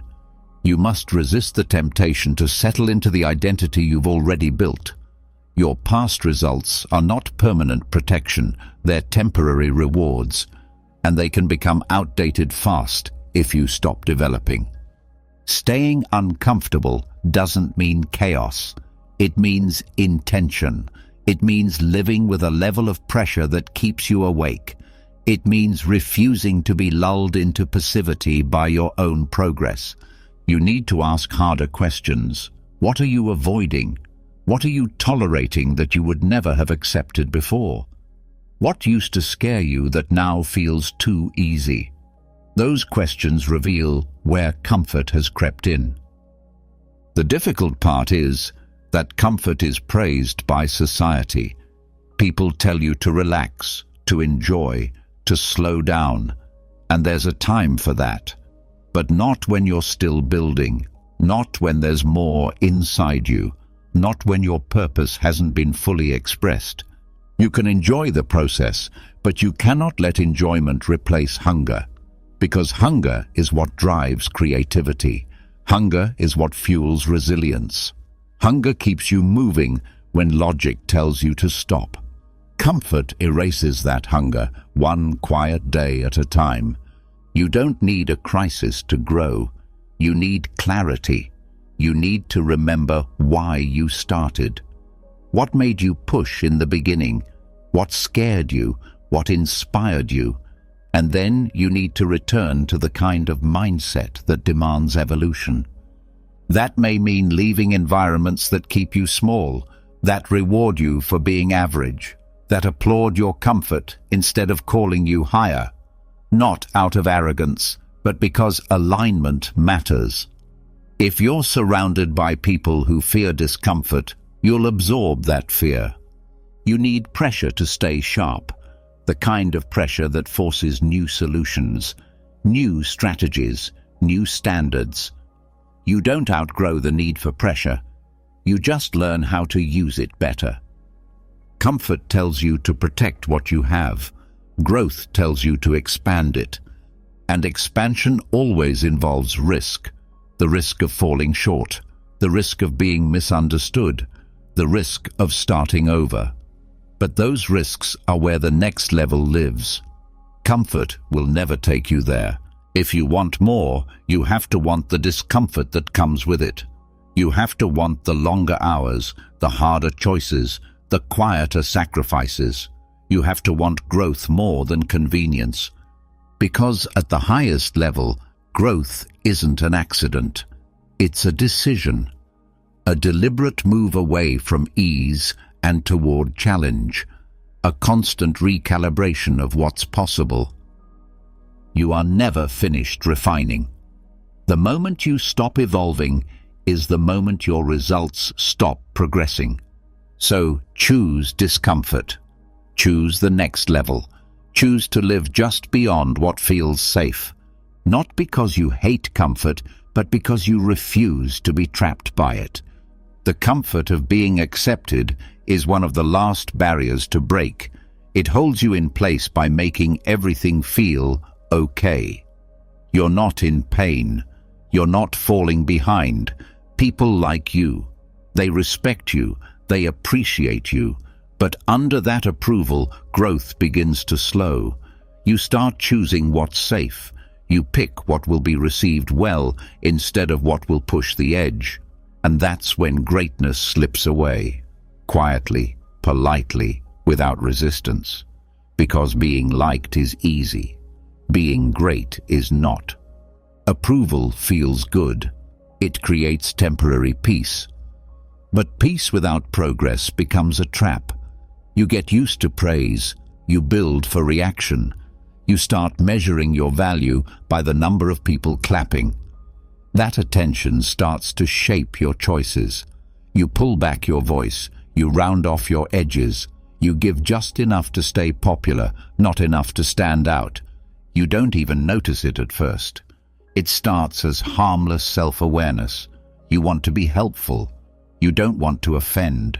You soften your words. You avoid conflict. But over time, you're no longer telling the truth. You're performing. You're filtering everything through the question, will they like this? And that question is the first step away from excellence. Because excellence is polarizing. It draws a line. It separates. It demands you commit to a direction that not everyone will follow. It asks you to speak clearly, act decisively, and pursue mastery over popularity. And that makes people uncomfortable. Most don't want you to grow too fast. They like you where you are, accessible, agreeable, similar. But greatness requires you to break out of that box. It asks you to prioritize your purpose over their comfort. And when you do, some people will leave. That's the cost. And it's a price many aren't willing to pay. That's why being liked becomes addictive. It protects you from rejection. It keeps you from standing out too far. It keeps you soft, smooth, and easy to digest. But you were not made to be easy. You were made to be excellent. And excellence requires risk. The risk of being misunderstood. The risk of being called difficult. The risk of being labeled arrogant, obsessed, or too much. These are the names people give to those who step away from group approval. If you want to do something rare, you must let go of your need to be liked. Not because being disliked is noble, but because approval is not a reliable compass. It changes with trends. It shifts with moods. It turns on you when you grow too fast. When you start doing things that others haven't done, they may resist. Not always because they hate what you're doing, but because it reflects what they haven't done. Your intensity exposes their avoidance. Your progress challenges their comfort. So they criticize, not always directly. Sometimes it comes in small remarks, jokes about how serious you've become, comments about how you've changed, questions masked as concern, and all of it is meant to pull you back into something more palatable. But if you want greatness, you must resist that pull. You must let go of the need to be palatable. Because the pursuit of something extraordinary rarely fits within the boundaries of social ease. This doesn't mean you should be rude or arrogant. It means you should be anchored, grounded in something so real that you don't shift to match every reaction. Because if you're always adjusting your path to stay accepted, you'll never follow the one that leads to greatness. The truth is, many people lose their potential not from failure, but from dilution. They watered themselves down for approval. They chose applause over clarity. They sacrificed power for peace. And in doing so, they stayed liked, but never became great.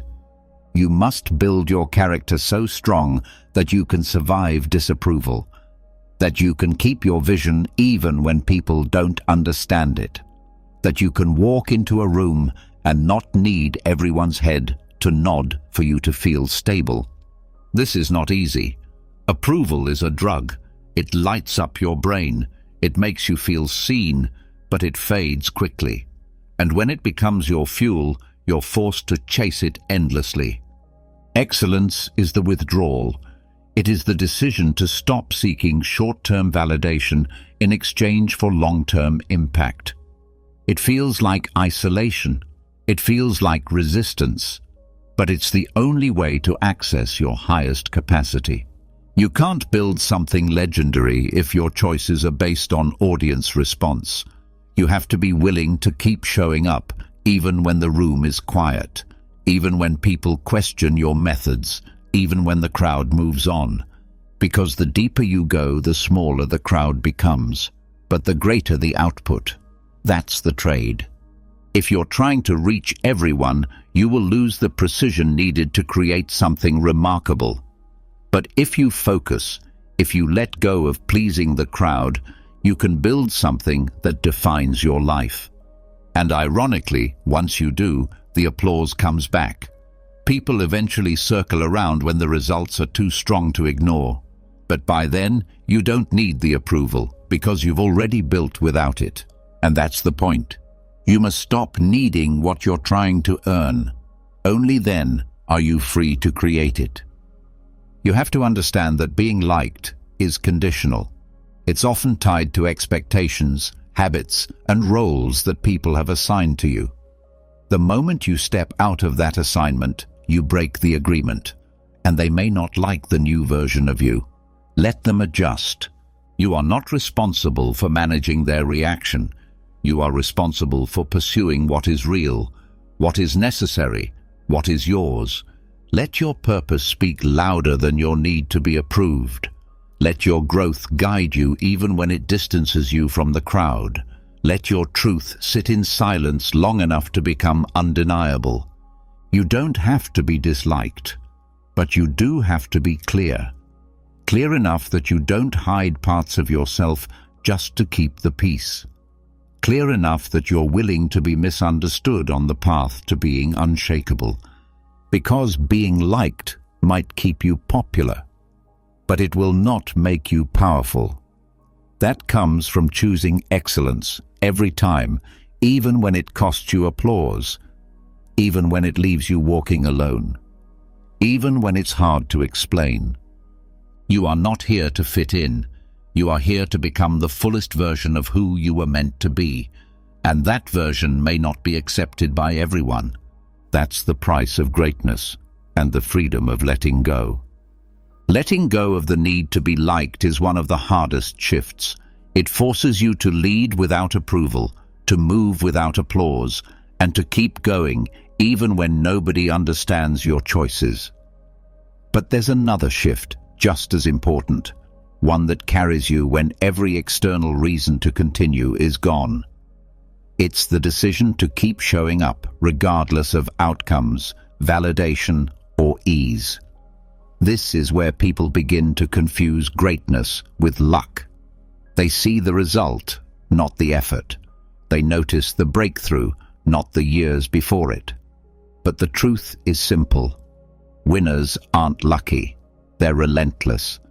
People love to romanticize success. They tell stories of talent, timing, and overnight momentum. But those stories leave out what matters most.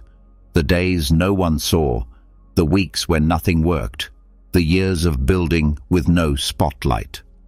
Every major win you've seen came after a long period of being ignored, underestimated, or unnoticed. What changed wasn't the person's worth. It was the world finally catching up to what had already been built. Relentlessness isn't just about hard work. It's about consistency under pressure. It's doing the work again and again, even after it stops being exciting. It's getting up after failure, again and again, without needing a reason beyond the goal itself. It's repeating your process when no one responds, and adjusting when it still doesn't work. Winners don't stop when things get slow. They don't slow down when their effort isn't immediately rewarded. They learn, adapt, refine, but they never stop moving. That movement becomes momentum, and over time, momentum becomes mastery. Persistence is unglamorous. It lacks excitement. There are no medals for showing up quietly. There are no headlines for discipline. But that is where real success is built, in the dull hours, in the decisions that no one celebrates, in the early mornings when quitting would feel easier than pushing. Most people aren't defeated by failure. They're defeated by repetition. The repetition of trying and seeing nothing, of pushing and feeling like it doesn't matter, of being disciplined without seeing results. That's where people give up. Not because they can't do the work, but because they think the work isn't working. Relentless people understand something others miss. Results come on their own timeline. You don't control when, you only control whether. Whether you keep going, whether you keep believing, whether you show up today like it's day one. Because relentlessness is not about emotion, it's about commitment. You can be exhausted and still be relentless. You can be doubtful and still take action. You can have no motivation and still follow through. That kind of consistency is misunderstood. People call it obsessive. They call it intense. But the truth is, it's focused. It's what happens when you're more connected to your outcome than your discomfort. You stop needing short-term relief. You start playing a longer game. And in that game, everything is earned. There is no shortcut, no lucky break, just a slow build that one day becomes undeniable. But that moment only arrives for the ones who stayed long enough to reach it, the ones who didn't need recognition to keep going, the ones who didn't collapse after failure, the ones who learned from losses instead of using them as reasons to stop. That's not talent. That's not luck. That's resilience. And resilience repeated becomes relentlessness. If you want to win at anything that matters, you must let go of the idea that things should happen quickly, that progress will be obvious, that breakthroughs are guaranteed. They're not. But showing up is. It's the one piece you control, and that means showing up without signs, without signals, without applause, showing up because you said you would, because you know what happens if you stop, because you're building something bigger than your current mood. Most of the time, there won't be a clear marker that you're on the right path. You'll feel like nothing is moving. You'll question your decisions. You'll wonder if your time would be better spent elsewhere. But if the vision is still real, if the goal still matters, then you already have your answer. Keep going. Relentlessness is not about feeling inspired. It's about honoring the work when inspiration is gone. This mindset changes everything. It removes the pressure to always feel good. It breaks the illusion that motivation is required. It replaces emotion with execution. You stop managing how you feel and start measuring what you've done. And the more you do that, the more your standard rises. The gap between your good days and bad days gets smaller. You stop collapsing under stress. You build a system strong enough to keep moving, even when the wind turns against you. People will say you got lucky. That's how they explain what they can't replicate. They see the surface, not the structure. But deep down, you'll know. You'll know it came from thousands of unseen hours, from choosing persistence over performance, from staying grounded when others drifted. That's why relentlessness must become your foundation, because every goal worth chasing will demand more time than you expect. It will test your patience. It will make you question your pace. It will stretch you without warning. If your foundation is made of desire, you'll burn out. If it's built on approval, you'll freeze when it fades. But if it's rooted in discipline, built through repetition and held up by commitment, you'll outlast every excuse. And that's the real win. Not just reaching the goal, but becoming someone who no longer needs the world to believe in them to keep moving forward. That kind of strength builds confidence you can trust. Not a temporary confidence that comes from progress, but a durable one that grows from persistence. You stop needing to see results to know you're growing. You start trusting the process instead of rushing it. And when results do come, they don't change you. They just reflect what you already became in silence. That's why winners don't stop when things get quiet. That's why they aren't distracted by setbacks. They know that every single day they stay in the game, they're creating compound results, not just in outcomes, but in character. They're becoming more focused, more adaptable, more resilient. And when the moment finally comes that people call them successful, it won't feel surprising. It'll feel earned, because they've been winning long before anyone noticed. So forget lucky, build relentless, and don't stop. Not when it gets hard, not when it gets boring, not when no one notices. Because if you keep showing up, day after day, version after version, rep after rep, there's no outcome you can't reach. Not through luck, through consistency, through commitment, through the quiet, steady decision to never stop. Staying relentless without applause is a skill. Doing the work over and over without recognition builds something stronger than motivation. It builds identity. But there's another layer few are ready for. It's not just doing the work without praise. It's building something meaningful when no one believes in it. When people don't understand what you're doing, when they doubt your direction, when they quietly expect you to quit. You must build anyway. Most people wait. They wait until they feel seen. They wait for the green light of approval. They wait for someone to confirm that they're on the right path. But the truth is, those lights rarely appear early. Support from others usually arrives late, after the risk has been taken, after the groundwork has been laid, after the visible progress becomes undeniable. If you build only when others approve, you will never build anything original. You'll shape your ideas to fit what's accepted. You'll limit your vision to what others can already understand. And you'll trap your potential inside the boundaries of other people's comfort. Belief from others is often conditional. It depends on what they see, what they've experienced, and what they're used to. Most people don't believe in what they've never seen.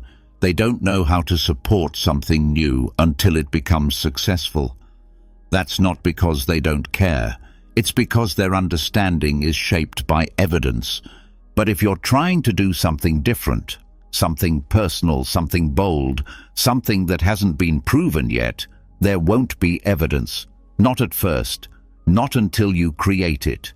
That's why you can't wait for permission to start. You must be the first one to believe, not in the outcome, but in the necessity of the process. You must believe that your time matters, even if no one's watching. That your effort has value, even if no one agrees yet. That what you're building is worth it, because you said it is. This kind of internal belief is quiet. It doesn't need to be loud. It doesn't announce itself. It shows up every day in decisions, in movement, in persistence. It's not about convincing others.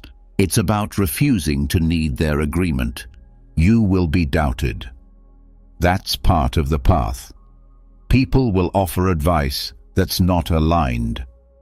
They'll tell you to wait, to pivot, to choose something safer, not because they want to harm you, but because your commitment challenges them. It reflects what they've avoided in their own lives, and they project their fear onto your ambition. You cannot internalize that, because the moment you let doubt from others shape your actions, you begin to shrink. You start filtering your steps, you lose momentum, and you stop trusting yourself. Building without belief from others is hard. It's lonely. It feels like you're moving through fog. But that fog is where most people stop, and where those who succeed keep going. The ones who make it out are the ones who learned how to carry their own conviction when no one else would. That's what makes your foundation unbreakable, because once you've built something without support, no one can take it from you. You didn't borrow belief. You created your own. That becomes permanent. And when the belief finally arrives, when people start noticing, when they finally say, "I always knew," you'll know the truth. They didn't. They believed when it was easy. You believed when it was hard. That's what makes your progress different. Most people only see the finished product.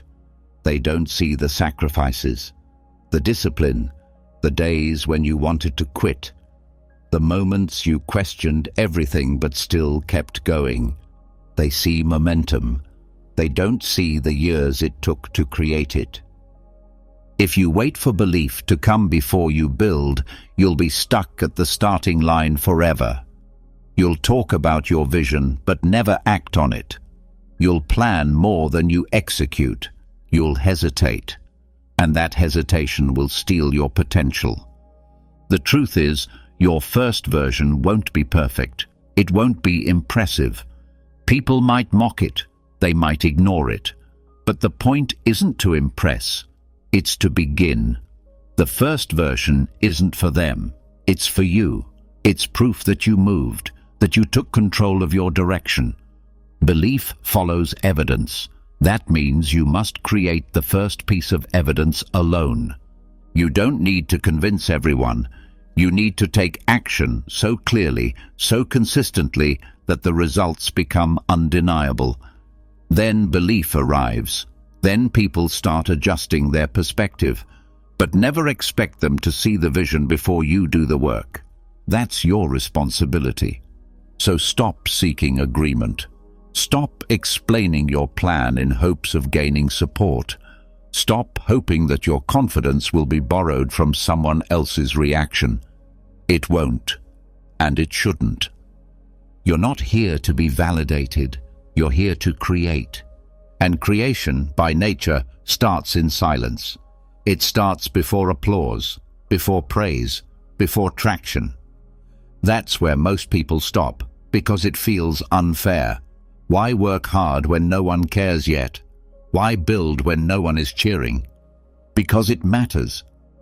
Because what you build in silence becomes the proof the world needs. And without it, they'll never understand. But once you create it, everything changes. Suddenly, people ask how you did it. Suddenly, they want to help. They want to be part of it. They see your vision, because now they see the result. That's the pattern, and you must learn to accept it, not resent it. Use it. Let their disbelief push you. Let their silence sharpen your focus. Let their doubt remind you that you are not doing this for them. You're doing it because you cannot live any other way. Because the idea, the mission, the goal, it chose you. And your job is to honor that, no matter how long it takes for others to recognize it. Every hour you build without applause strengthens your self-trust.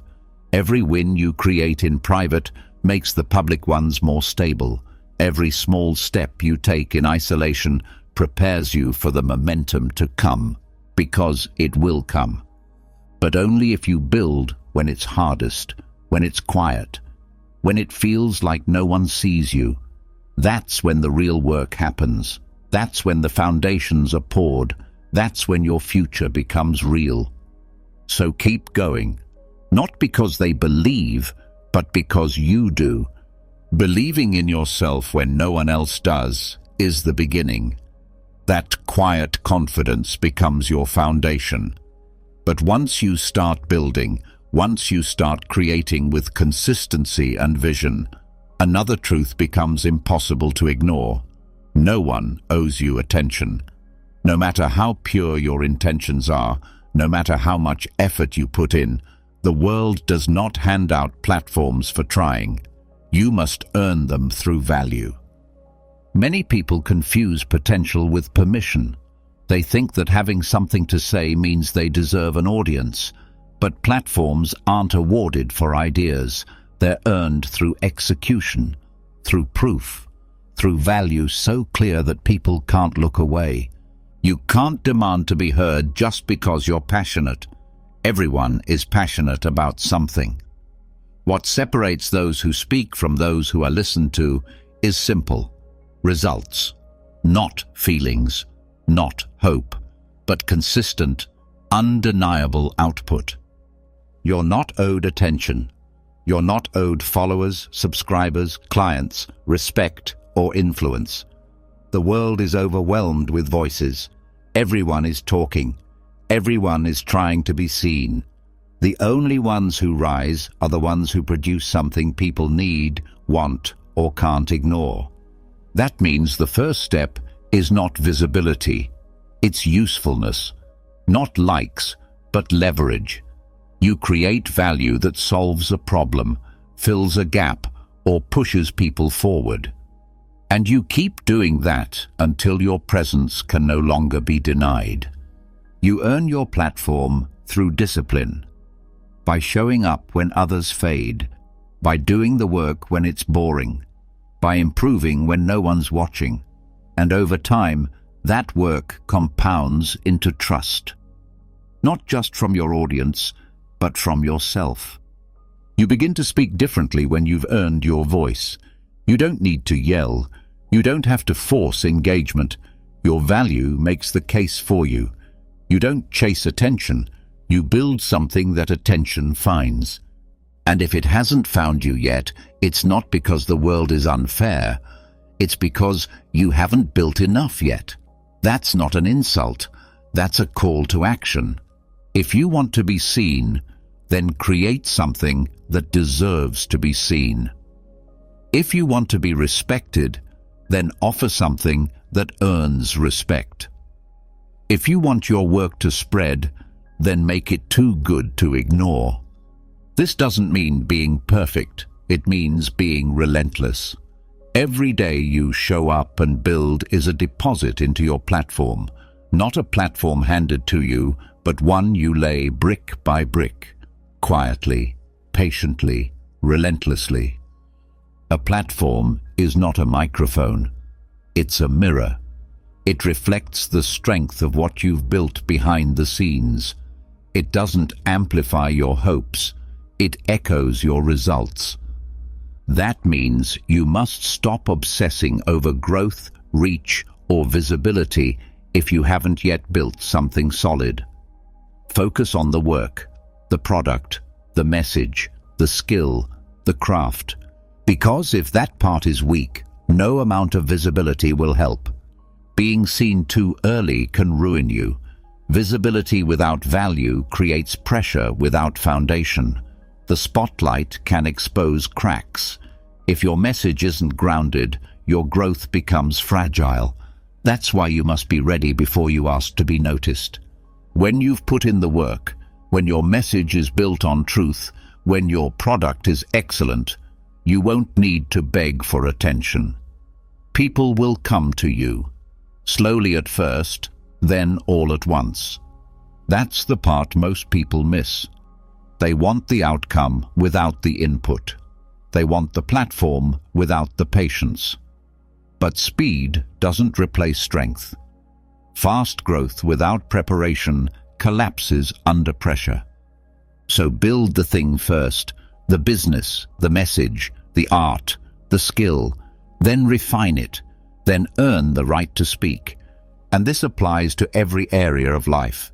If you want a voice in a room, bring solutions. If you want influence in a space, deliver results. If you want to lead, serve first. Leadership, recognition, trust. None of these are given freely. They are rented daily through performance. The price is consistency. The contract is long-term. And the results must speak before you do. You are not entitled to a stage just because you want one. You must bring something people value enough to stop what they're doing and pay attention. That's the exchange. That's the only deal that lasts. Stop trying to be discovered. Start building something that makes discovery a formality. The internet makes it look easy. Social media tells you everyone is famous. But attention is not the same as trust. Noise is not the same as authority. Going viral is not the same as building something that matters. Your goal should not be reach. It should be resonance. Can you create something that moves people, that shifts their thinking, that solves a problem so effectively they remember your name? That kind of impact earns its platform. Everything else is temporary. You don't need millions of people to start. You need 10 people who are changed by your work, then 20, then 50. And from there, growth becomes organic, not because you begged for it, but because you earned it. If your voice hasn't reached the level you want, ask better questions. What am I building? Who is it helping? Is it excellent? Is it consistent? Would I follow myself if I were a stranger? Those questions bring clarity. They put you back in control. They remind you that platforms are not given. They are grown from the ground up. And once you earn it, once you build something real, you won't feel the need to chase approval. You'll speak with calm. You'll lead with proof. You'll move with weight. So don't focus on the noise. Focus on the bricks. Lay them, align them, stack them with care, and let your work earn the right to be heard. That's the path. Quiet now, loud later, always earned, never owed. Earning a platform through value puts the responsibility exactly where it belongs, on your effort, your consistency, and your ability to solve real problems. It's not about who gives you permission. It's about what you've built that commands attention. But when that attention doesn't come, when the results take longer than expected, frustration often begins to build. Not always loudly, sometimes quietly. It shows up as doubt, bitterness, and subtle anger toward the world. But beneath all that noise is one clear message. Resentment is a symptom of inaction. Resentment doesn't appear when you're moving. It appears when you're stuck. It feeds on comparison, on unmet expectations, and on stories we tell ourselves to justify why things aren't happening fast enough. Instead of asking better questions or adjusting strategy, many people start blaming. They blame the algorithm, the economy, the audience, the market, the timing, and eventually themselves. But at its core, resentment doesn't mean the world is unfair. It means the work isn't being done at the level it needs to be. The gap between where you are and where you want to be is not always closed by talent. It's closed by deliberate, repeated action. When that action stalls, frustration grows, and the longer you stay inactive, the more likely you are to shift the blame outward. It's easier to say no one's listening than to accept that you haven't said something worth hearing yet. It's easier to point to other people's opportunities than to face the truth that your current habits don't match your ambition. The world doesn't ignore excellence. It's not always immediate, but over time, consistent value becomes impossible to overlook. If no one is noticing your work, it doesn't mean you're worthless. It means you haven't yet done enough to be undeniable. That realization stings, but it also gives you back your power, because now the path forward is clear. The problem with resentment is that it keeps you focused on the wrong thing. It locks your attention on external factors and distracts you from what you can actually control. You start thinking like a victim instead of a builder.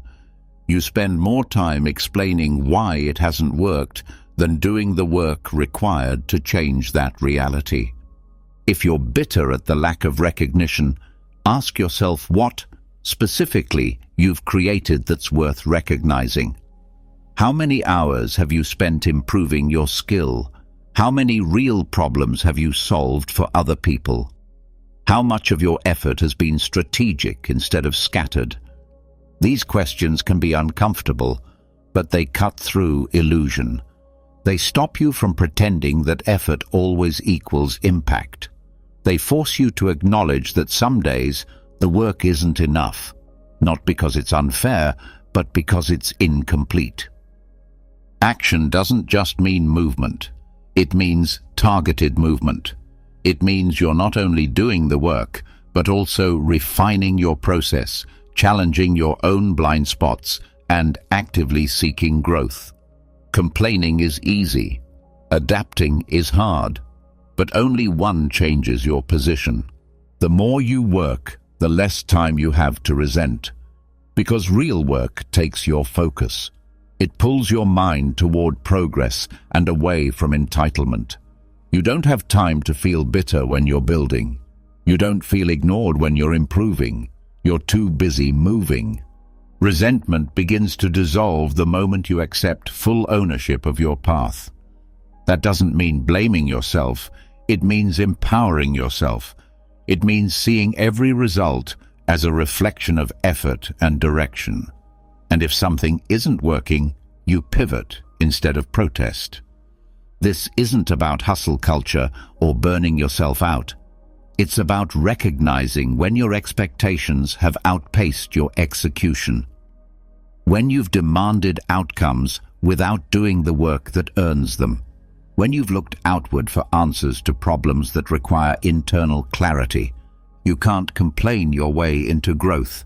You can't guilt the world into caring. You can't make progress through passive frustration. You have to do something about it.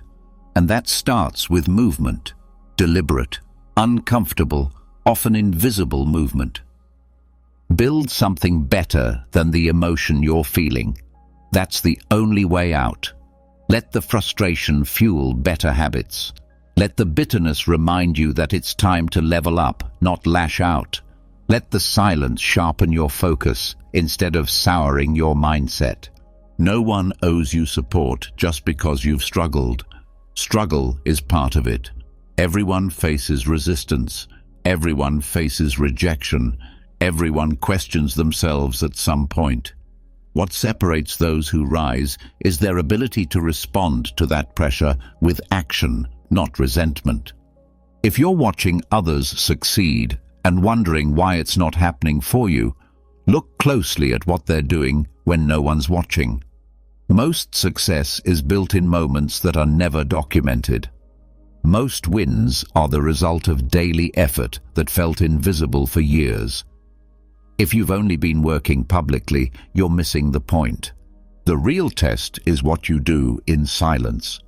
Not what you post, not what you say, but what you build when no one is clapping.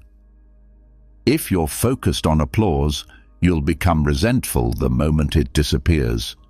But if you're focused on mastery, on solving problems, on bringing real value, the applause becomes irrelevant. And when recognition does come, it won't matter the same way. You won't need it to feel valid. You'll already know the weight of what you've built. You'll understand that every compliment is just a reflection of effort that's been compounded over time. That's the mindset shift, from deserving to delivering, from entitlement to execution, from blame to building. If resentment is showing up in your thoughts, trace it to its source. What have you stopped doing? What have you avoided improving? What have you delayed, excused, or ignored? Resentment is not your enemy. It's a signal, a warning light that something within you is not being honored. Use it. Let it point you back to the work. Let it remind you that action cures most emotional noise, because once you start building again, seriously, consistently, relentlessly, the resentment begins to lose its grip. You stop needing the world to respond, because your own momentum becomes enough. You stop looking sideways and start looking forward, and that shift gives you back your freedom. Blame keeps you trapped. Responsibility sets you free. The sooner you move, the faster that bitterness fades. You replace complaints with results. You replace emotion with action. You replace judgment with clarity. And clarity leads to progress. So, if you're tired of feeling stuck, don't wait to feel better. Move, start, build. That's how the story changes, not through reaction, but through responsibility. Not through noise, but through movement. Not through resentment, but through relentless execution.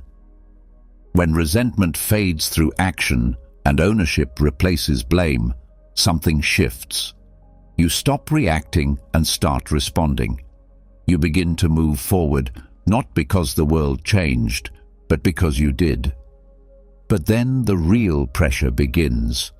Progress brings problems. Movement brings resistance. And as you push forward with intention, obstacles appear, slowly at first, then all at once. This is the moment most people misread. They take it as a sign to stop, to pause, to retreat. But the truth is far more exact. Adversity is the filter that decides who is serious. Difficulty isn't always a warning. Often, it's a question.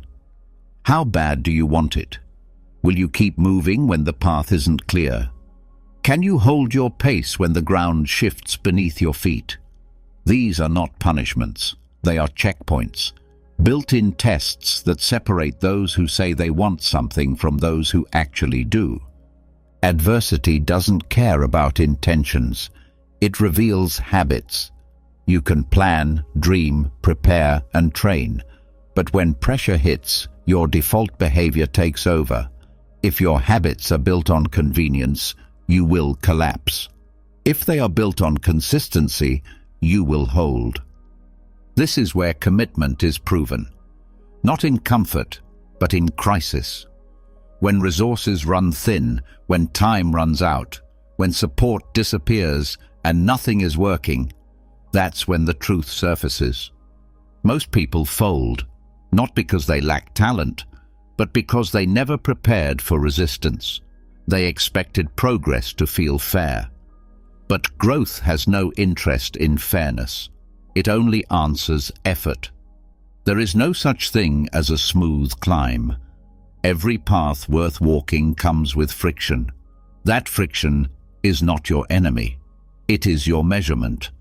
If you can only operate when things are easy, your results will stay shallow. The deeper your ambition, the more resistance you will face. And that resistance exists for a reason. It teaches you to adjust. It makes you creative. It breaks the part of you that expected everything to go your way. It sharpens your discipline. It strips away your ego. Adversity does not just test you, it prepares you. Every setback is a classroom. If you avoid it, you delay your own evolution.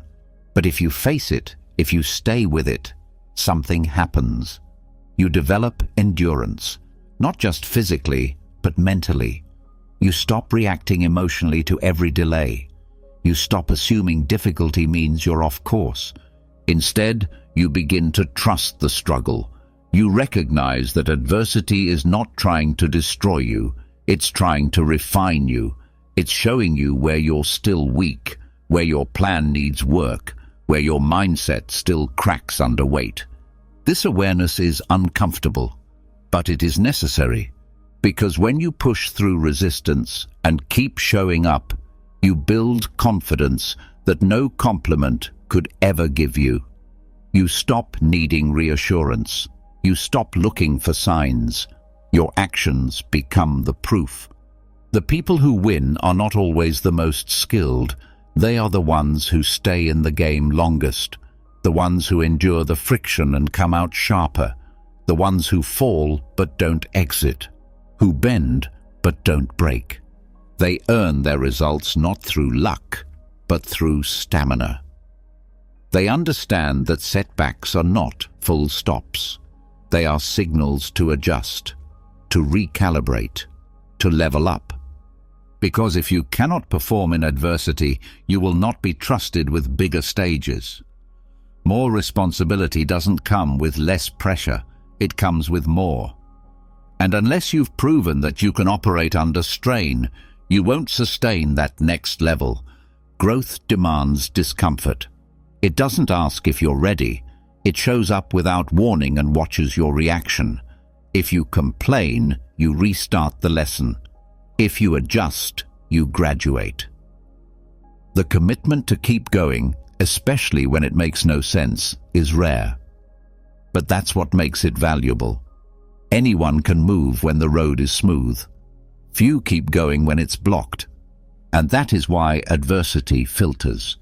It exposes the difference between interest and investment, between trying and committing, between liking the idea and living the process. If you only show up when things go your way, you will not last. But if you learn to expect resistance and plan for it and work through it without losing your grip, you will separate yourself, not just in performance, but in durability. Durability is not about never being hurt. It's about continuing in spite of it. It's about holding your direction when everything around you begs for retreat. And when others fall back, you hold your ground. Not because you're invincible, but because you're anchored. Anchored in purpose, anchored in vision, anchored in a commitment that wasn't made for comfort. This commitment is not built through inspiration. It is built through repetition. Every day you choose to work through resistance is a deposit into a deeper identity. One that does not quit. One that does not lower the standard to match the pressure. This identity can't be given to you. It must be forged. And forging only happens under heat, under stress.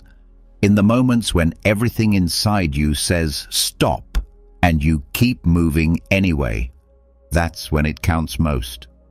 Not when it's convenient, when it's costly. Adversity sharpens you or it softens you. You choose how it shapes you. That choice is made every day, in your responses, in your actions, in your mindset.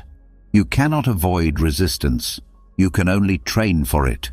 And every challenge you face is an opportunity to become unshakable, not just in your skill, but in your focus, in your ability to hold your line, stay in the process, and keep pressing forward without waiting for it to get easier. If it never gets easier, can you still continue? That is the test. And that test repeats itself at every level. Success does not eliminate adversity. It invites more. But now you know how to handle it. You've faced storms before. You've stayed standing. And each time you do, you earn more than a result. You earn trust in yourself. That trust carries more weight than any shortcut. It becomes the foundation for everything that follows. It tells you clearly that no matter what shows up, you are capable of handling it. Not because life is smooth, but because you are steady.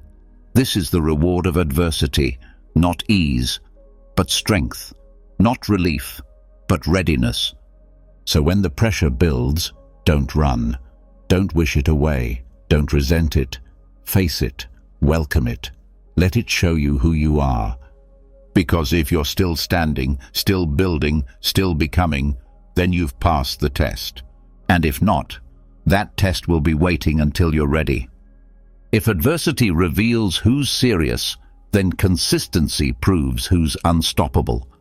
It's not enough to survive the hard days. You have to keep showing up on the days when no one's watching, when nothing is urgent, and when no one is counting on you. That's where the separation happens.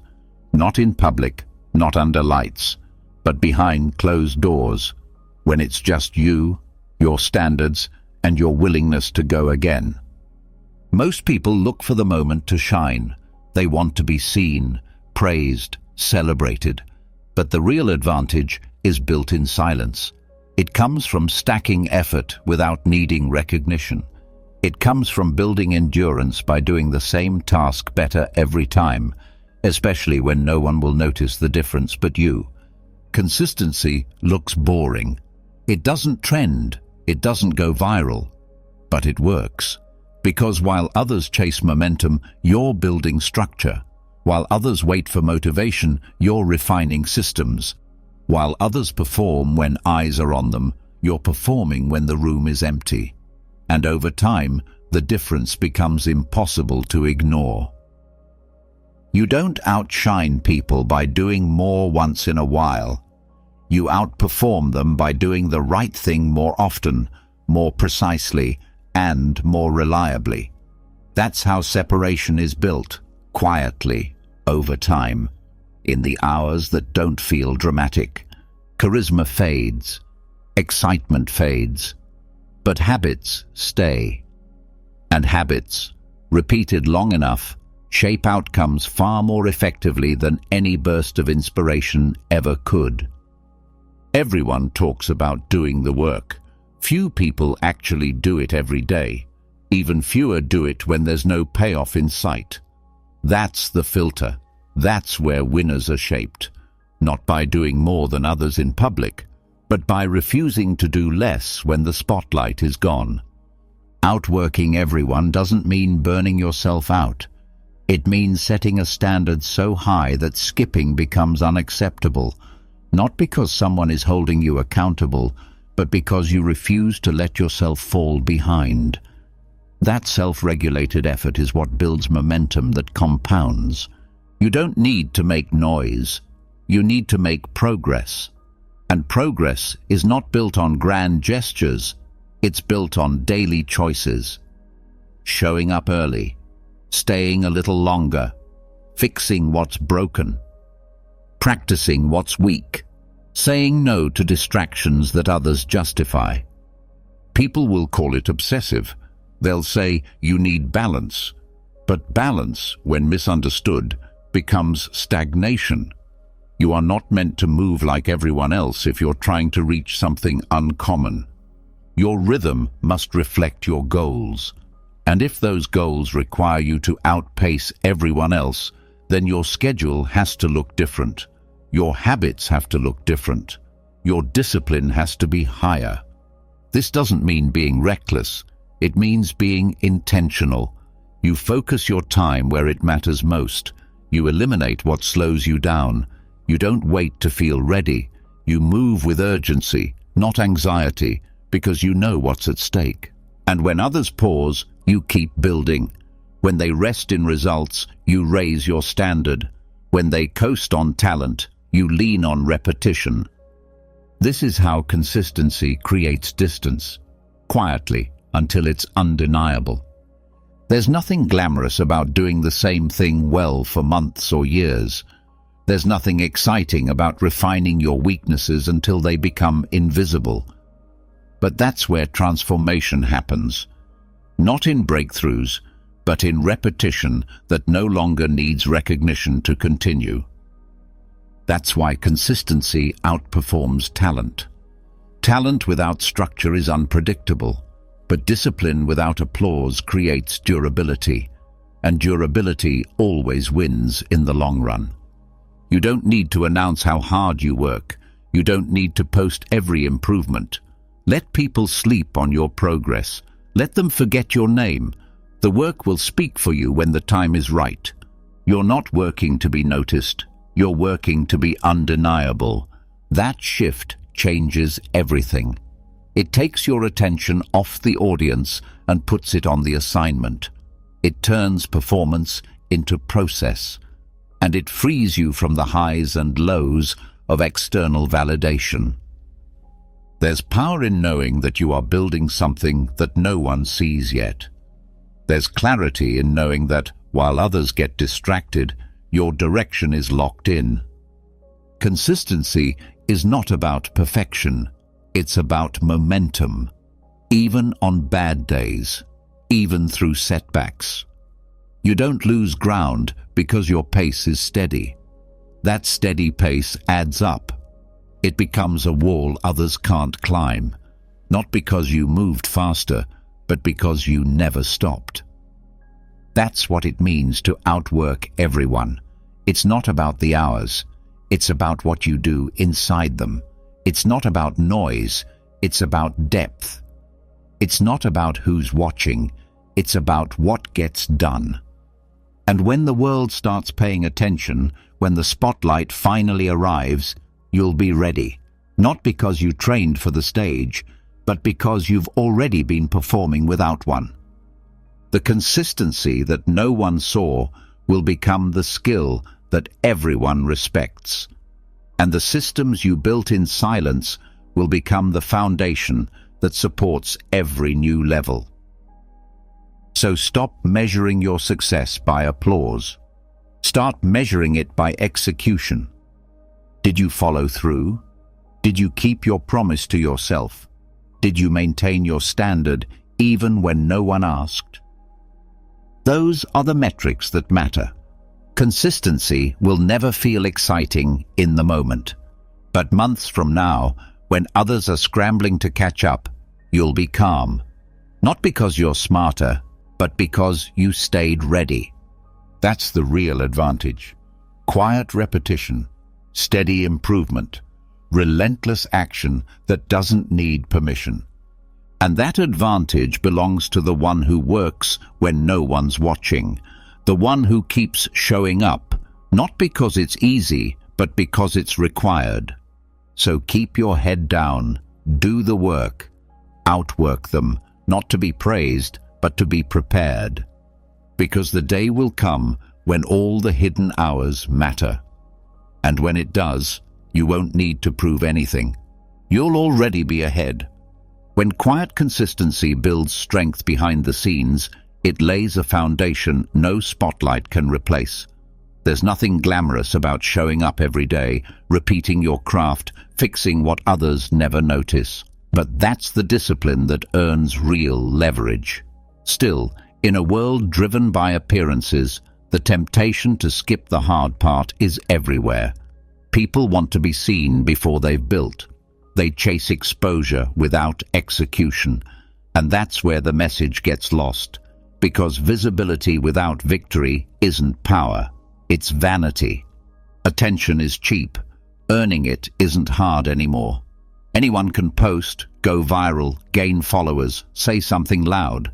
But real impact isn't about how many people look at you, it's about what they see when they do. If your work can't hold their trust, if your skills can't back up the noise, that attention is fleeting. It disappears the moment the spotlight shifts to someone else. Chasing visibility too early is like shining a light on an unfinished product. It invites criticism before you're even ready. It puts pressure on performance before competence has been developed. And when people notice inconsistency, they don't forget. That memory becomes your reputation. And rebuilding trust is harder than building skill. It's easy to confuse attention with validation. But being noticed doesn't mean you're ready. It doesn't mean you're good. It just means people are watching.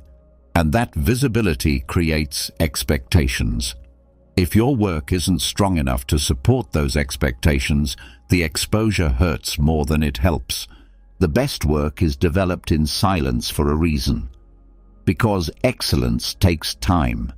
It requires mistakes, rework, and uncomfortable honesty.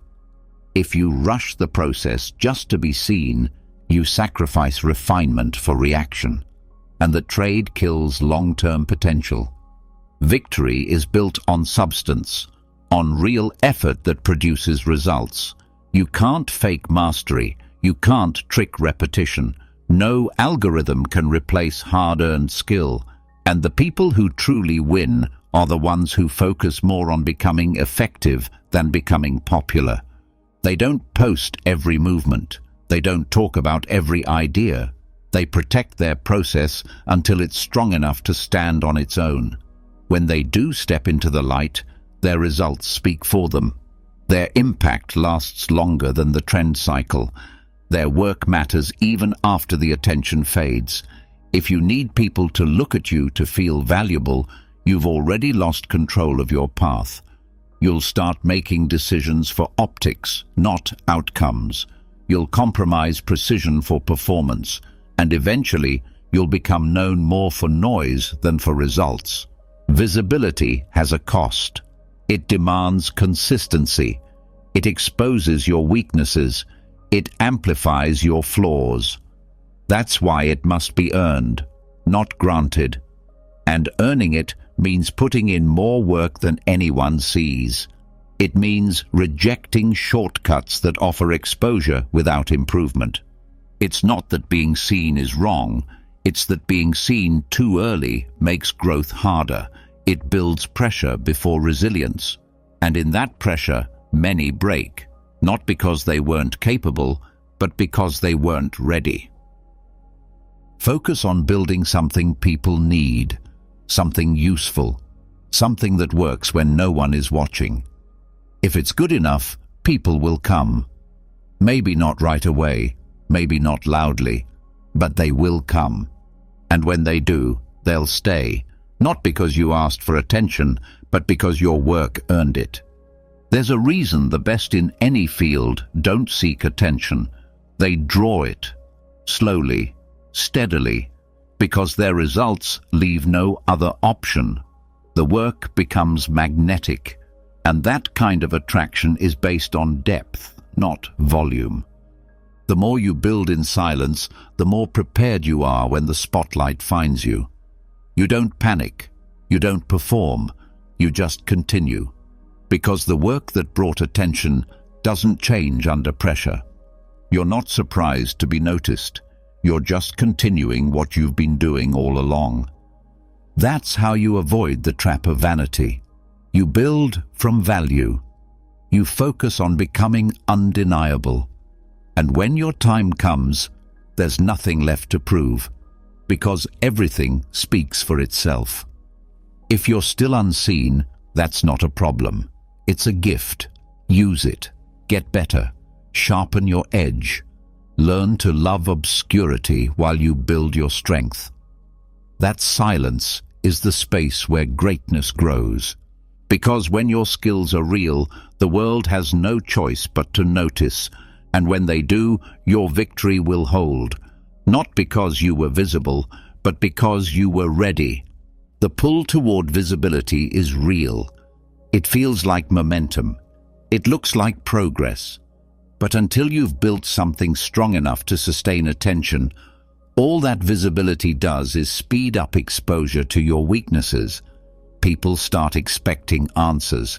They assume your presence equals preparation, and when it doesn't, the same attention you chased turns into judgment. This is why the ones who last don't rush. They're not hiding, they're working. They're building the foundation that others will stand on for a moment and fall through. They're crafting substance before they ever seek recognition. That delay creates strength, because once the eyes arrive, their systems are already tested, their voice is already practiced, their product already delivers. No platform can save you from being unprepared. The world is saturated with attention, but starving for excellence. And the only thing that keeps you relevant after people notice you is what you've built beneath the surface.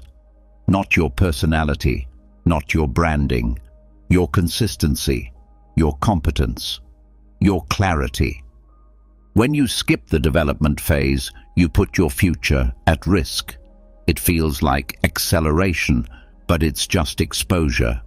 And exposure without depth creates pressure you're not ready for.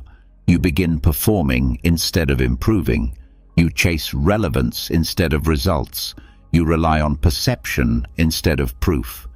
Visibility doesn't make you stronger. It magnifies who you already are. That's why it's not a milestone, it's a mirror. It reflects your preparation. And if you haven't done the work, the mirror will break you. Not because you weren't worthy, but because you were early. Winning means nothing if you can't keep it. And keeping it requires structure, not spotlight.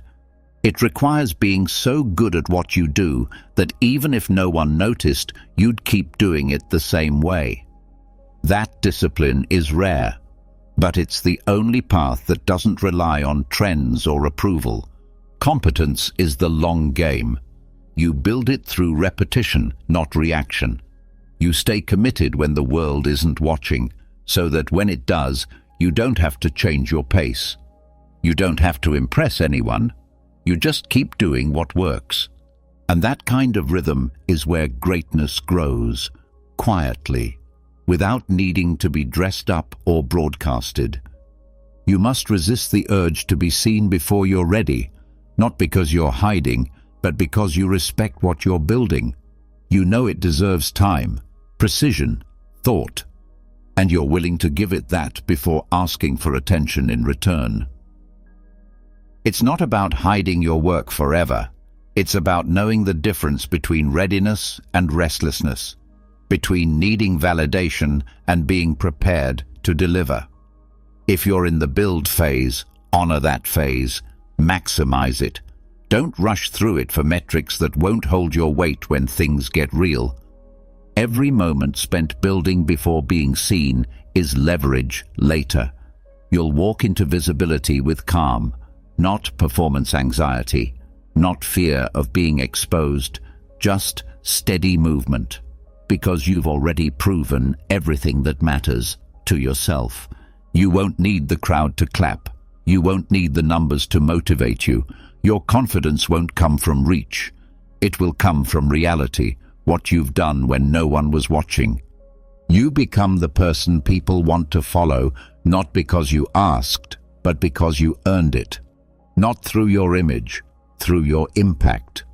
So if you find yourself craving visibility, pause. Ask better questions.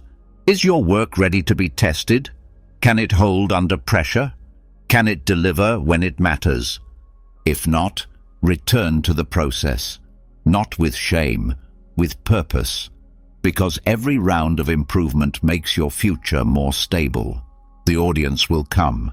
But when they do, make sure what you're offering is worth their time. Not flashy, not trending, real. That's how you earn attention that lasts. Not through tactics, but through truth.